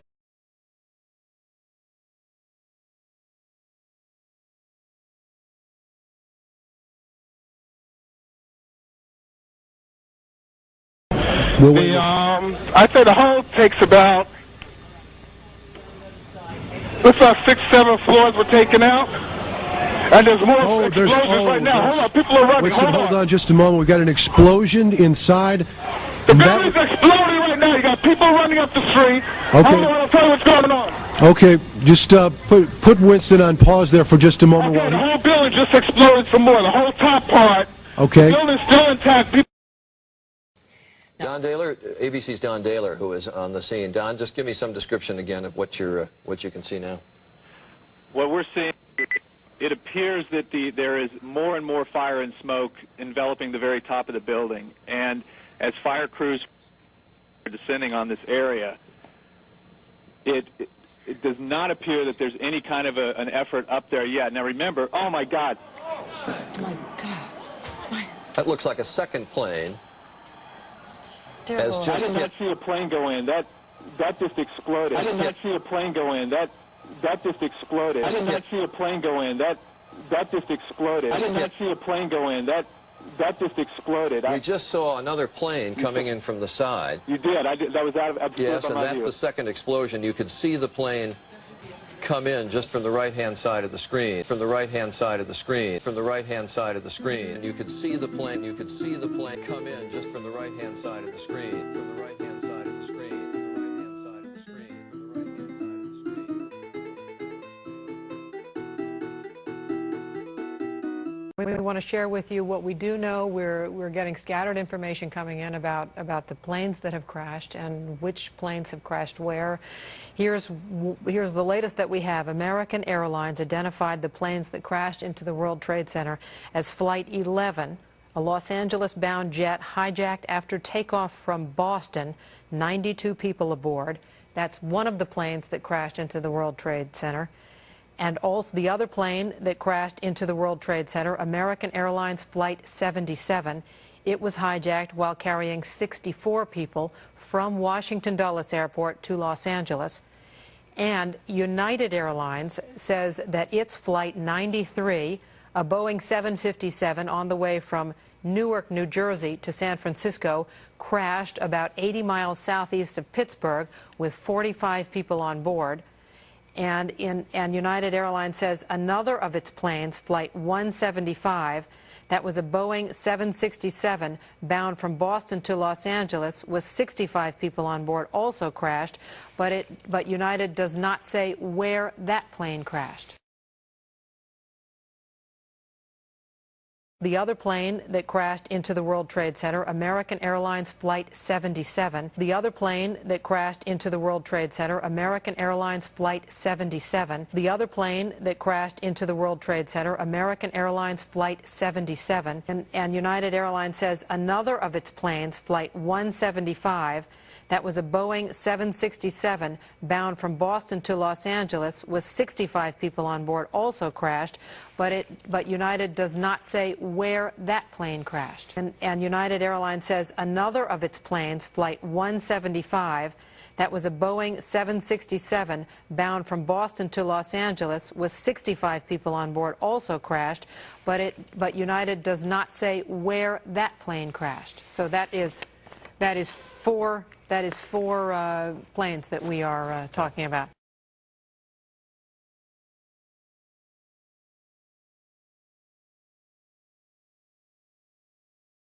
We are hearing from eyewitnesses who were in the area at the time that they saw an aircraft slam into the south side of the Pentagon this morning. There was one eyewitness who said that there were no markings at all on the side of the plane.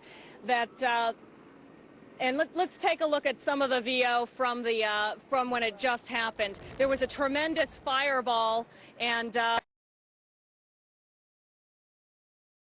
we are hearing from eyewitnesses who were in the area at the time that they saw an aircraft slam into the south side of the Pentagon this morning. There was one eyewitness who said that there were no markings at all on the side of the plane, no markings at all on the side of the plane, no markings at all on the side of the plane, no markings at all on the side of the plane, that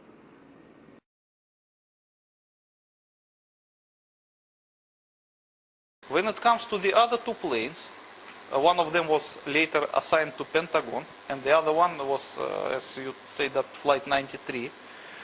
I think these two planes were genuinely shot down by the U.S. government. in panic, which followed the September 11. I have no proof of it, of course, but it looks like. Well, the only evidence we've got is in Shanksville, Pennsylvania, where United Airlines Flight 93 crashed, so we're told, at 10:06 on that morning. The last hero wasn't found on the ground, but rather in the air of United Airlines Flight 93. Before the plane crashed in Pennsylvania, passenger Jeremy Glick told his wife by cell phone that he and his fellow passengers had a plan to resist the terrorists by possibly tackling them. He knew there was a good chance he would die trying. Before the plane went down, he told his wife to have a good life and take care of their 3-month-old baby girl. In the end, United Airlines Flight 93 was the only hijacked plane that day not to hit a major target. Jeremy Glick, a hero who would not live to hear himself praised. But there are also recordings of conversations between passengers and people on the ground during the course of the end of that flight. Look, this was just a kind of fake evidence produced later to cover up the story. First of all, you have to understand that the mobile phone tower, the center of the mobile cell, cannot transmit the signal over 2 kilometers.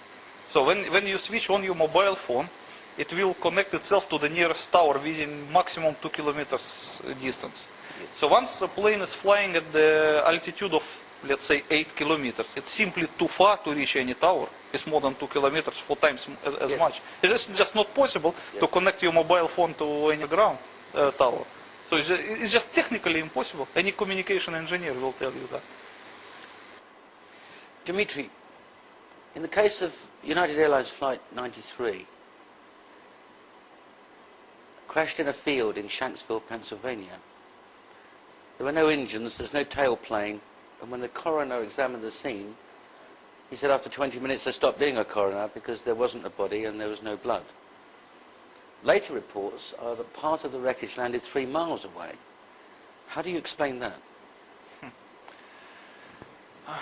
First of all, I would like to stress that a main purpose of my book was not to explain about the planes or to disprove the planes or no plane theory. The main point of my book was that I used to serve in certain department of the Soviet military which knew about existence of the nuclear demolition scheme of World Trade Center. Yes. That is why my primary point was to explain this to public. But when it comes to the planes, it was just like a secondary thing which I was obliged to research just to complete the book. It was not the main point. Understood. That is why when it comes to the World Trade Center demolition, I knew it for sure, because I really know it. I knew it from my former service, and I know how to explain the mechanics of the demolition. But when it comes to planes, I was obliged to use publicly available sources. So my opinion is just my private opinion. Well, you express it in the book, why not express it? Yes.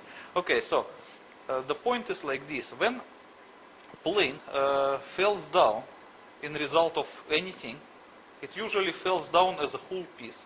So it should hit the ground as a whole piece and disintegrate while on the ground. Yes. If the plane was disintegrated in the air, that means something caused its disintegration there. It should be either a big explosion, which tear plane apart, or we also can presume that the plane was shot with the cannons, because the cannon is rapid firing.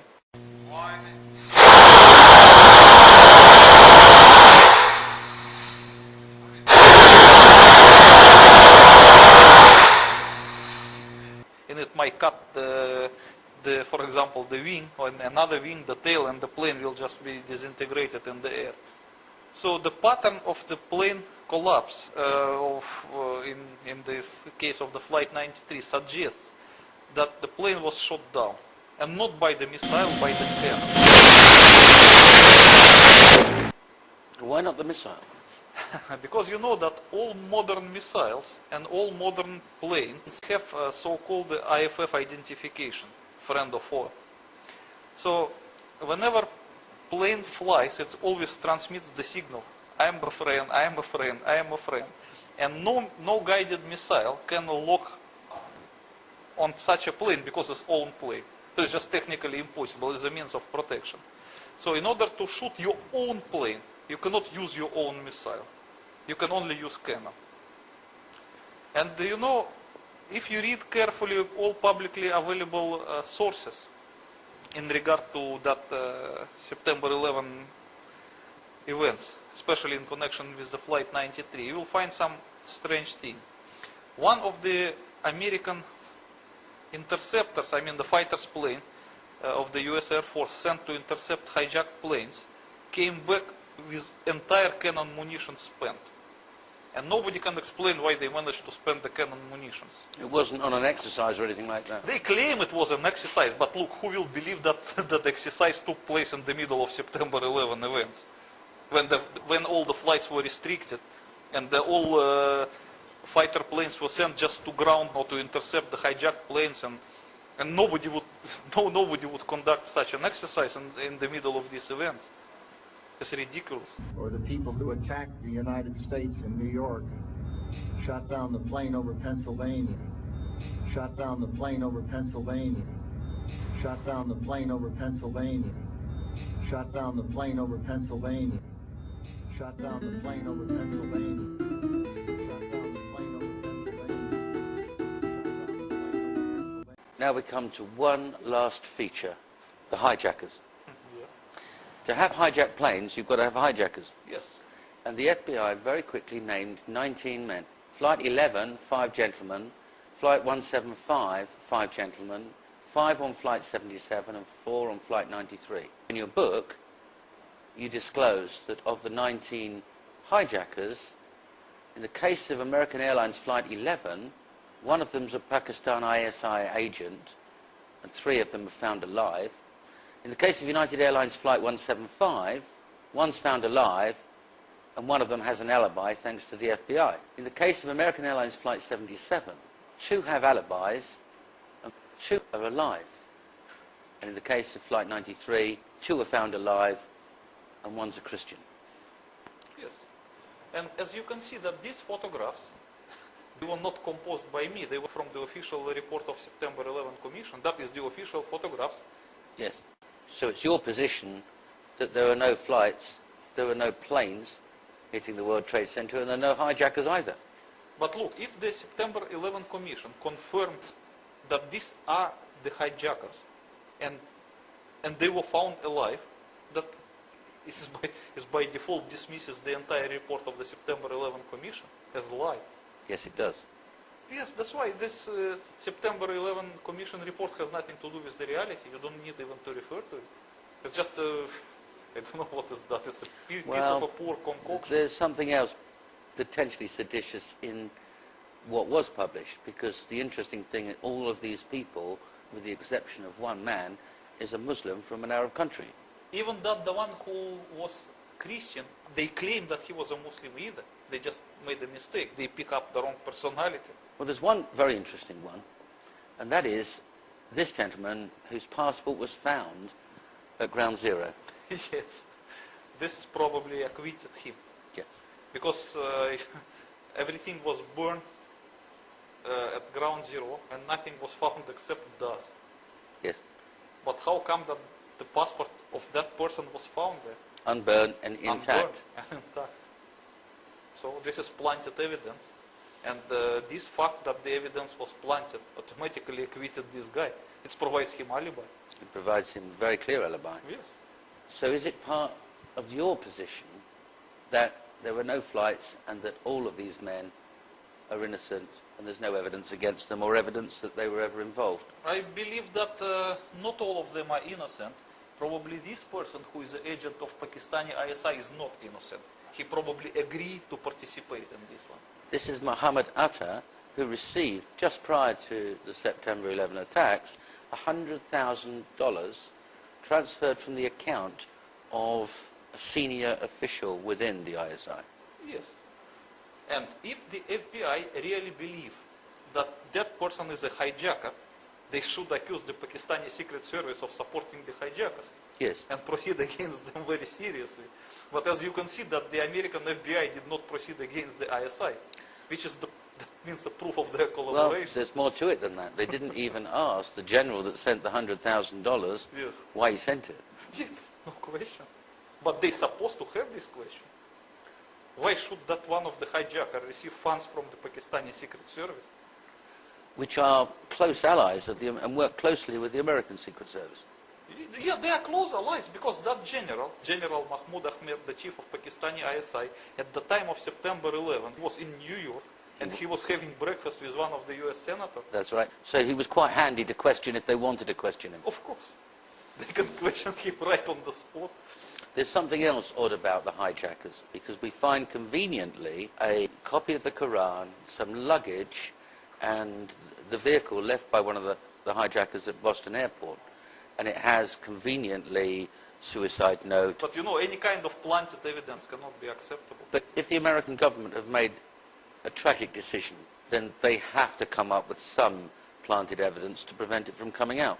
Of course, that is just a part of September 11 cover-up. Because after nuclear demolition of the World Trade Center, the American government was put in such a desperate situation that they could produce any kind of fake evidence just to distract the public attention from the real nuclear explosions. Just as a part of the distraction. But it's your opinion that what the American government did was reactive. They reacted to something that somebody else did. Yes. And so they weren't perpetrators, they were just cover-us up afterwards. Yes.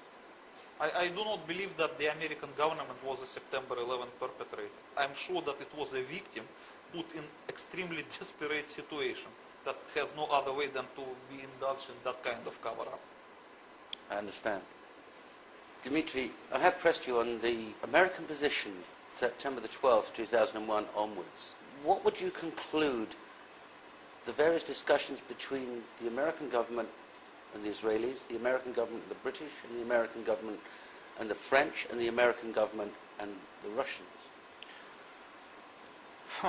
You know, it's not easy to answer this question. I could testify only to what I know for sure.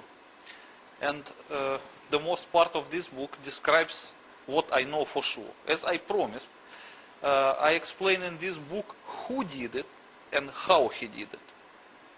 So when it comes to the consequences, discussions behind closed doors is a mere speculation. I don't know, because I was not a witness of that. So we can only guess. Like I can guess that discussion between American government and the Russian government primarily concerned where the Soviet-made missile with the thermonuclear warhead came from, and who should be responsible for that action. But still, I was not a witness to this discussion. But when it comes to the discussions between the Americans and French, and Americans and British, and Americans and Israelis, I simply don't know. It's very difficult. I don't like to speculate. I like to say what I know. Okay. But one thing that you've said that you do know is that there's no relationship between 9/11, the tragedies in New York, and the Bali bombing, and any Al-Qaeda member, any representative of Osama bin Laden, any Muslim faction, or Saddam Hussein. As you can see from contemporary documents available, even available for public use, the American government attempted immediately, still at September 11 noontime, to link Saddam Hussein to the September 11 perpetration.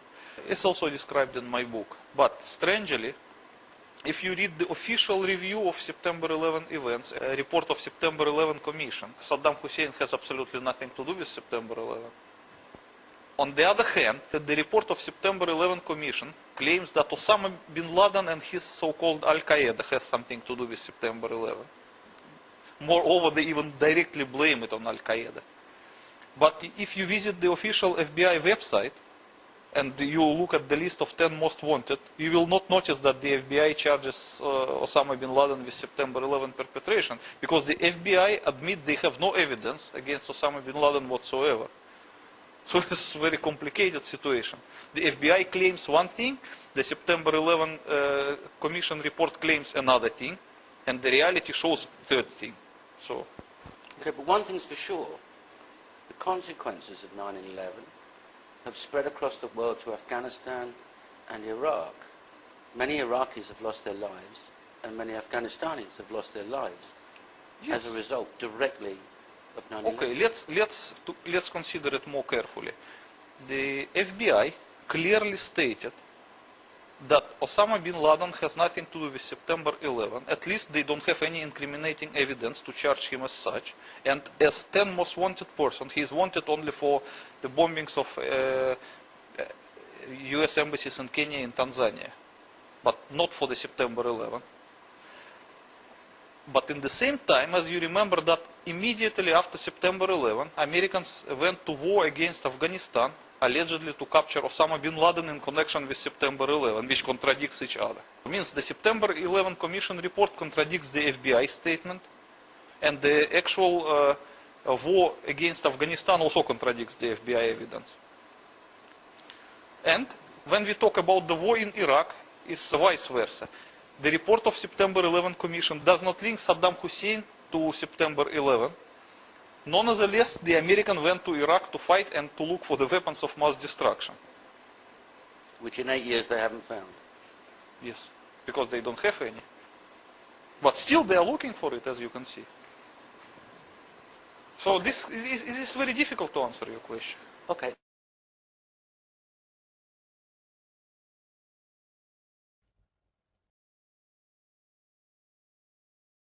So Dimitri, can I ask you about this cavity after the event that's underneath what was the World Trade Center? What happens to it afterwards?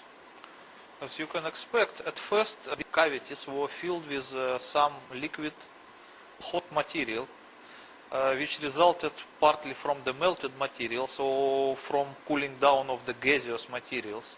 And these extremely hot liquid materials will just retain some temperature for about a year, and eventually they will cool down and set as a solid matter. Which explains the molten steel that was found 3 months afterwards.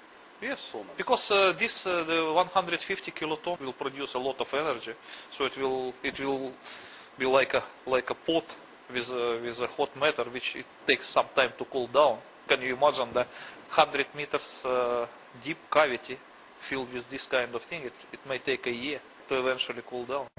Out still on the rubble, it's still, I believe, 1100 degrees. The guy's boots just melt within a few hours. But here we are, 8 years on. Do I take it that it's been filled with some material? Yes, definitely, because they have to fill it with something which first of all will prevent the radioactivity injuring the people on the surface. And secondly, they have to fill it anyways, because they can't afford to keep the cavity in the middle of the city, because it might cause collapse of some construction. It's dangerous, so they have to fix it anyways. So what would they fill it with? Concrete, maybe? I don't know. Probably. Maybe concrete mixed with something which will absorb the radioactivity. But I don't know, honestly. Okay, let me ask you this question.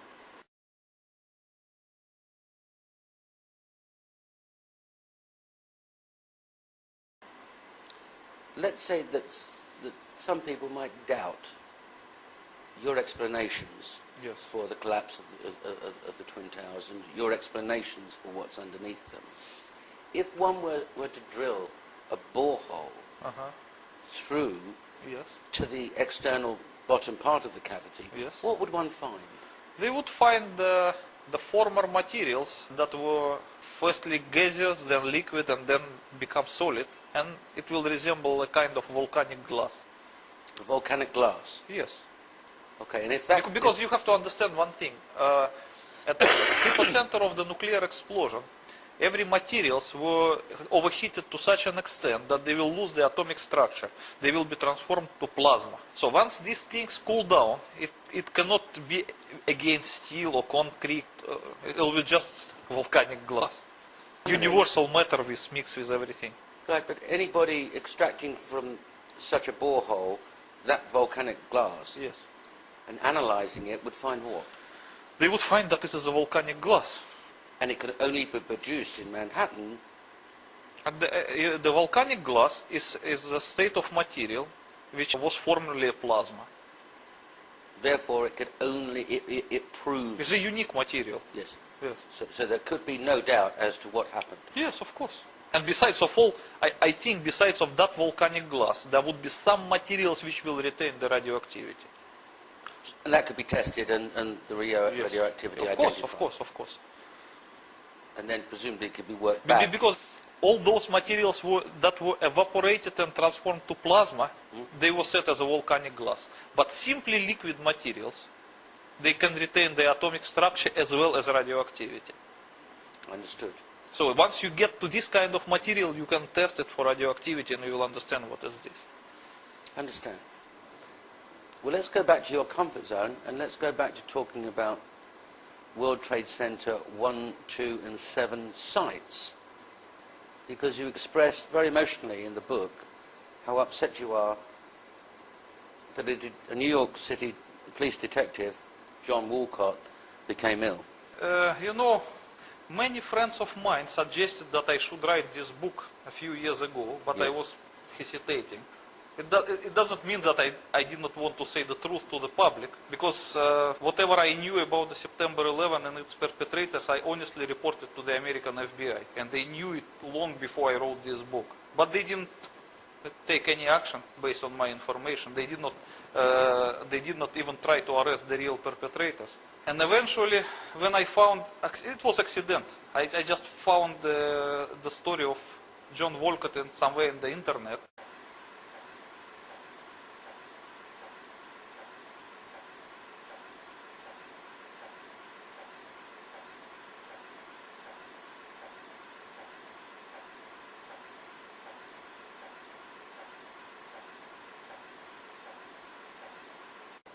And it was said that he was surprised while working at the Ground Zero that a certain FBI agent entered Ground Zero in the full hazmat suit, while the others who worked there, they were just totally unprotected.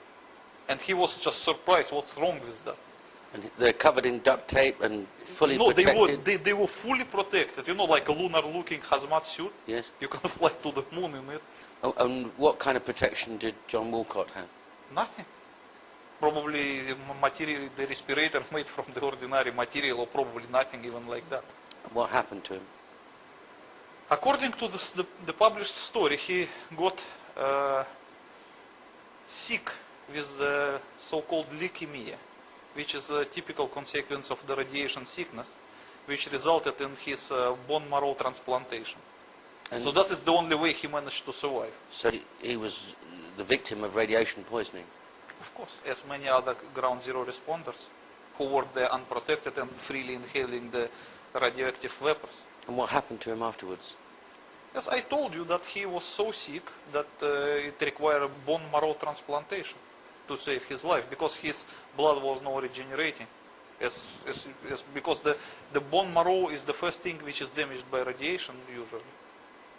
So when you see this kind of thing, that is the consequence of the radiation sickness. It can't be anything else? It can be anything else, but the bone marrow is the first victim of the radiation, always. It's the most sensitive to the radiation. But he survived, didn't he? He survived because of the bone marrow transplantation. He was lucky to get the transplant. But some other people were not so lucky, they just died. And the quality of his life? Look, when you get the bone marrow transplantation, you will be like invalid for the rest of your life. You have to take anti-rejection medicine, as with any other transplant. You have to, you have to cover your mouth not to accidentally get any infection, because your immune system virtually ceased to exist. And so he'd have to live in his own home, but not go outside because of his immune system? Yes, as with any other transplant. Okay. It can't be called life. It's just like, So when we look existence. at those pictures from space of vapors coming out of the debris of WTC 1, 2 and 7... you mean yes. this, yes? Yeah. Yes. Ground Zero workers were inhaling those vapors. Yes.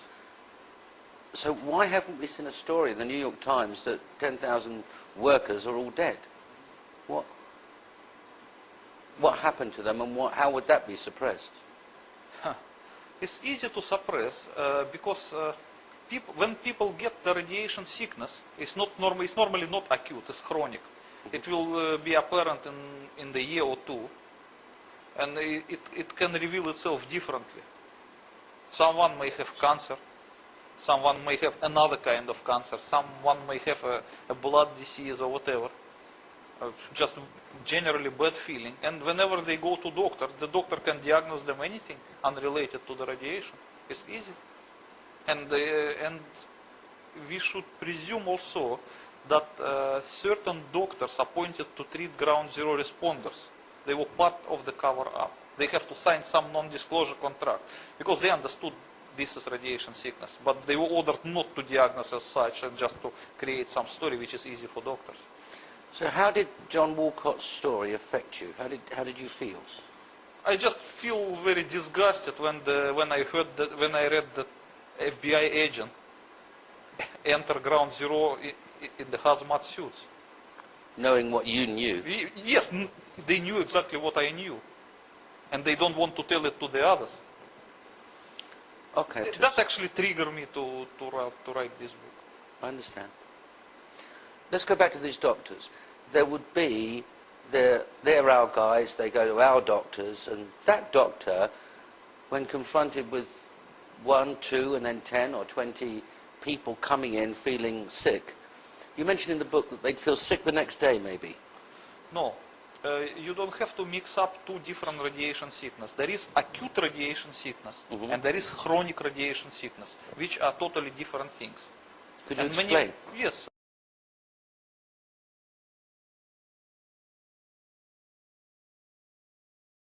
You mentioned in the book that they'd feel sick the next day, maybe. No.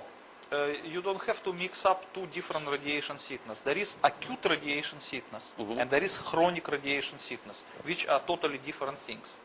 Could you explain? Yes, okay. The people can be subjected to radiation in two different ways. One way is like this. Let's say this is an atmospheric nuclear explosion, which instantly emits a big amount of ionizing radiation to every direction. And let's say that someone is standing in the open and he gets hit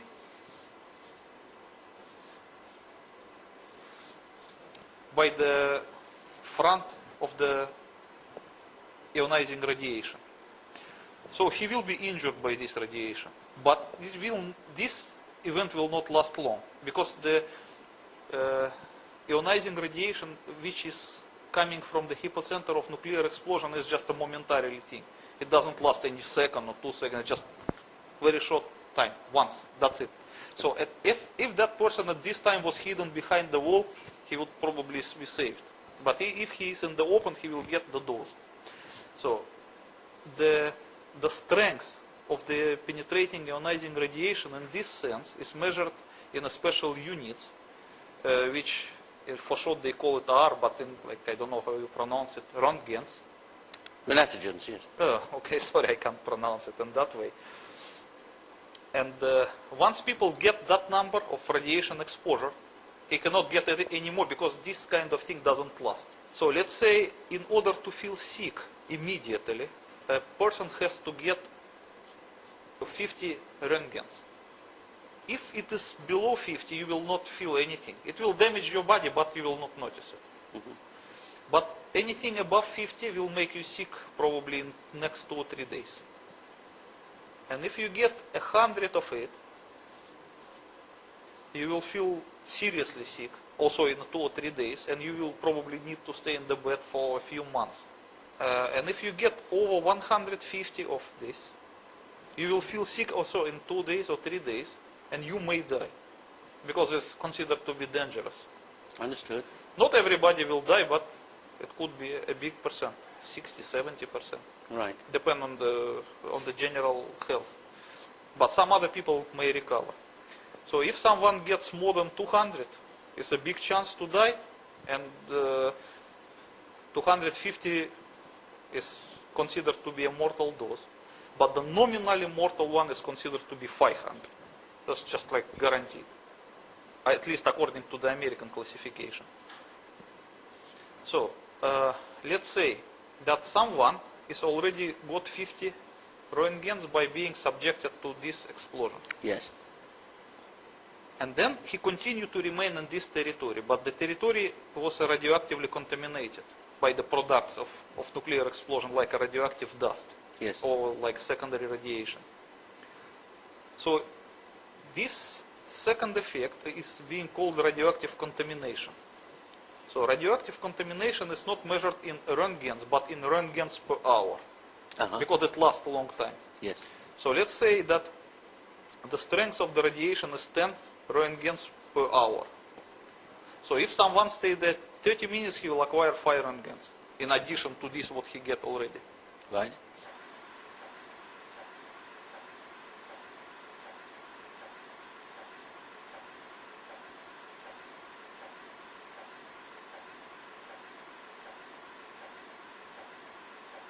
And this can be accumulated.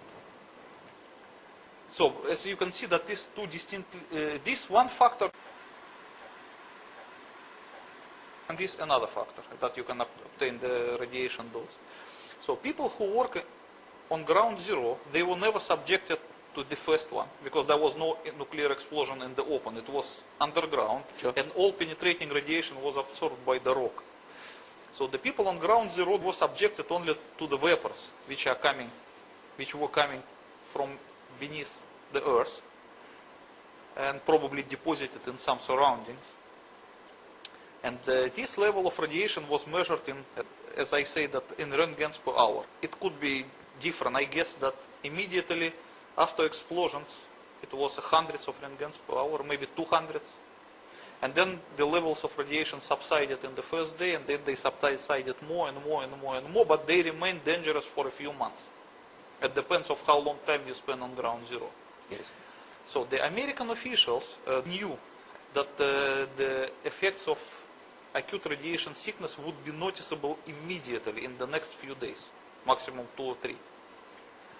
That's why they knew that they have to make some preventive measures to prevent the workers to obtain more than 50 Roentgens of acquired radiation dose. That is why they issued them individual dosimeters, but they didn't say that they are dosimeters. They say that is a certain devices for control that kind of quality of a the mini air. Geiger counter. Yes, it's like described in this article, and you can see in these photographs. It was a very rare article. I also mentioned it in my book. As you can see that someone admitted that during cleanup works on ground zero, there were some alleged air monitors attached individually to everybody in the morning, and which have to be taken from him at the evening for alleged recalibration. Okay, but look, it doesn't look serious. It was just individual dosimeters which were taken every evening to take readings from them and just to calculate the summary radiation doses for each worker. So once the officials appointed to secretly monitor the radiation dose see that someone is acquiring close to the digit that he will soon feel sick, they remove him under some pretext from ground zero.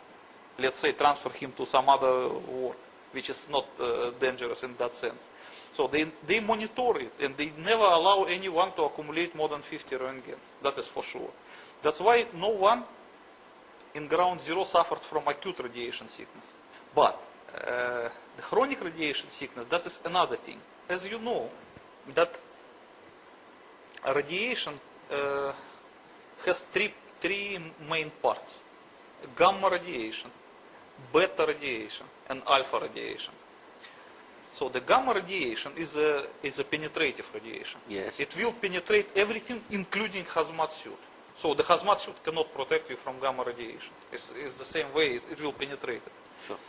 So all dosimeters used to measure only gamma radiation as the most dangerous. So let's say that there is a radioactively contaminated area, and some person came there with the dosimeter and he measured the level of radiation, which is 10 Roentgen per hour.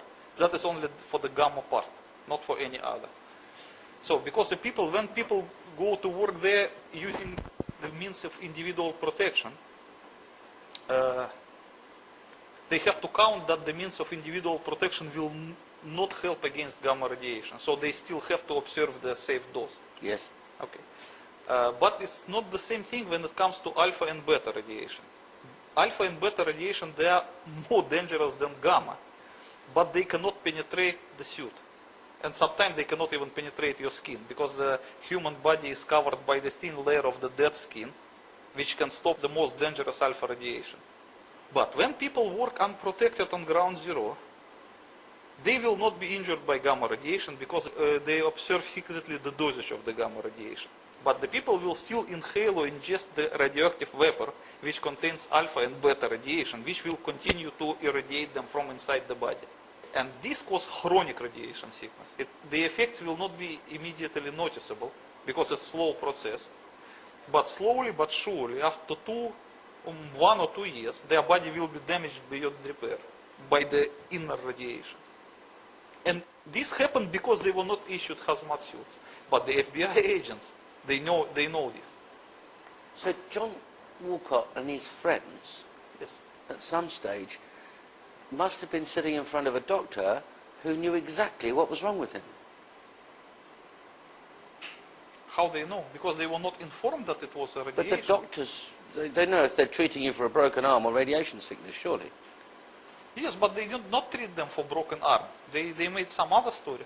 They say, for example, let's say that someone gets blood cancer, and it apparently caused by the damage caused by radiation to bone marrow. But the doctor will not confirm that. The doctor will say that, oh, that caused by asbestos or dust. So it's easy to escape.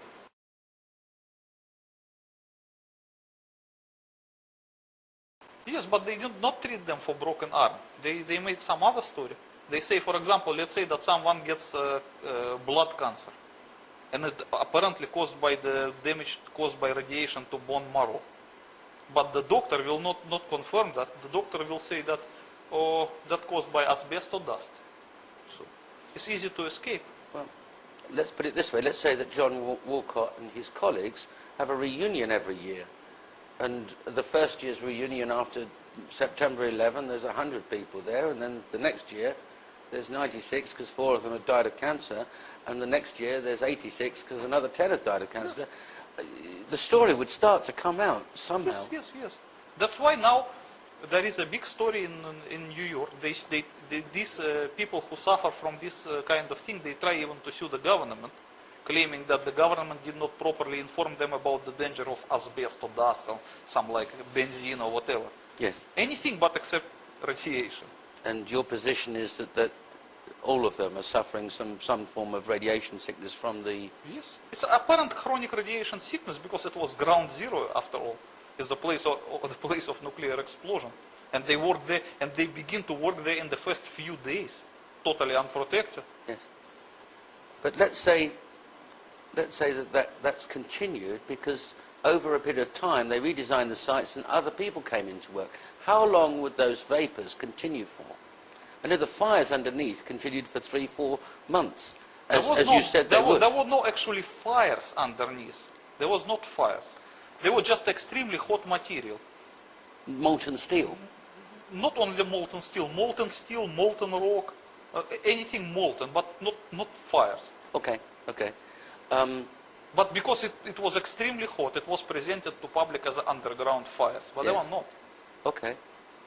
Because you said it's gone from thousands of degrees, there's nothing to cool it down quickly, so it lasts a long time, and the burning steel. But how long would the vapors last? How long? The vapors would, as long as it is hot, it will just release some vapors. Okay. So anyone working there, even a year later, would still get some form of... Probably not a year. I believe that in 5 or 6 months they managed to cope with it because they put some effort to curb the radiation. They sealed? No, first they used some special chemicals mixed into the waters of firefighters. Yes. And they used the firefighters to pour these waters into the cavities. So it minimized the exposure, but not much, I believe. But at least it cooled down a little bit, the matter. So if in natural conditions, if left on its own, it would cool down in maybe 1 year. because they were trying hard to cool it artificially. Maybe they succeeded in half a year. These vapors wouldn't just affect ground zero workers and police and fire department officials. Would it not also affect Manhattan residents? Of course they would affect Manhattan residents. Okay. But as far as I know, that Manhattan residents from the dangerous area, they were evacuated and not allowed to come back for another 6 months. Well, yes, the ones that were immediately affected, Yes, certainly. Yes. They were not allowed to return until 6 months passed, which is still short. They should be away for at least 2 years, not 6 months. Okay, well, let's say that some of them returned within 6 months, and let's say that Mrs. Green or Mr. Brown inhaled some of this radioactive vapors and became, not chronically sick, but felt unwell. They wouldn't go to the specially prepared fire department's doctor. They'd go to a doctor, their own private family doctor, who they know very well, George, down the road. And wouldn't he know exactly what was wrong with them? Not necessarily. Why he should? He's a doctor. They've So got radiation sickness. The doctor is not necessarily a specialist in nuclear explosion and these kind of things. He's just a doctor. Okay. Well, if that what doctor saw is the symptoms, he doesn't see the cause. Okay, well, if that doctor has half a dozen people from Vestey Street, which is just off, and they've come into him with the same symptoms, wouldn't it occur to him, wouldn't one suppose, to say, just hold the phone here, there's something wrong? I don't think so, because the doctors, they also read newspapers and also they have some internal instructions. So let's say that certain doctors receive some circular which says that all people who live around ground zero were affected by asbestos dust. So the doctor should believe that. It's easy to cheat people, including doctors. Yes. Yes. All right, well, let's talk about more about the medical impact of the radiation, the radiation, the vapors coming from the ground. They were seen from space, and in fact identified. You're talking about? I'm talking about the shots from oversaw that saw these vapors for some time. And you observe in your book that they're not black smoke. No, they're because white. it's not smoke, it's a vapor. Right. It's white. You also observe hotspots in precisely the 3 places where you say nuclear devices were activated. One under WT7, yes, we have it. But this is not my observation. I just found it published on the internet by someone else, and I thought that yes, the hotspots, as you see, they exactly correspond with the position of nuclear devices.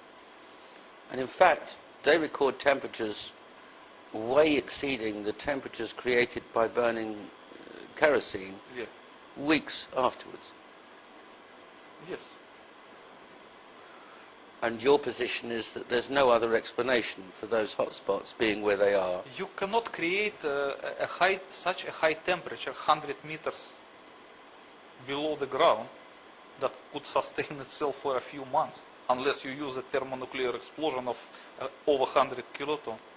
What else it could be? Where you can get such a big energy to sustain these temperatures for such a long time? In fact, I'm glad you mentioned that, because I have here the 9/11 Ground Zero Energy Report.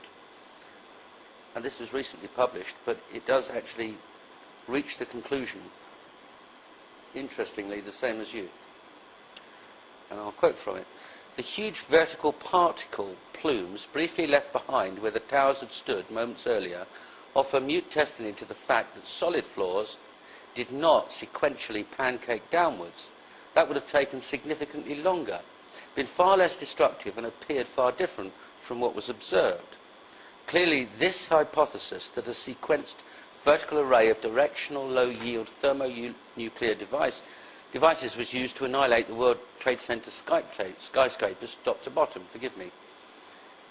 It's not an easy thing to prove. It should be easy to disprove if it's significantly off base. Yet it remains standing as the basis for the only explanation to account for all the most phenomenal ground zero evidence. So here we have some physicist agreeing with you. Yes. And we have a groundswell of sites coming up saying 9/11 truth, loose change, other experts, doctors of physics coming forward and saying there's something wrong here, and each of those is heading towards the conclusion that you draw in your book. That must give you some comfort.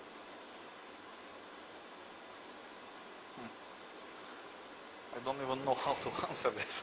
If the evidence were unsupported by anybody or anything else, and you just published this book and announced to the world, I know what happened and I know who did it, they would laugh at you if nobody had drawn the conclusions that you've drawn, that the 9/11 Commission report is wrong, doesn't address and answer questions that you've answered, and other people are reaching the same conclusions. Yes, of course. There are a lot of people who attempted to search for September 11 truth independently, and they arrived to similar conclusions as mine, with the one difference. They did not know for sure that there was a nuclear demolition scheme of the World Trade Center, while I knew it for sure from my former service in the Soviet military. That makes the difference. So it means they were guessing, and they arrived to the same point. But I didn't need to guess, I know it for sure. But there's something else that makes your book unique. And we'll come to that later, but that is that you are going to name the perpetrators of the 9/11 tragedy. Yes. Thank you.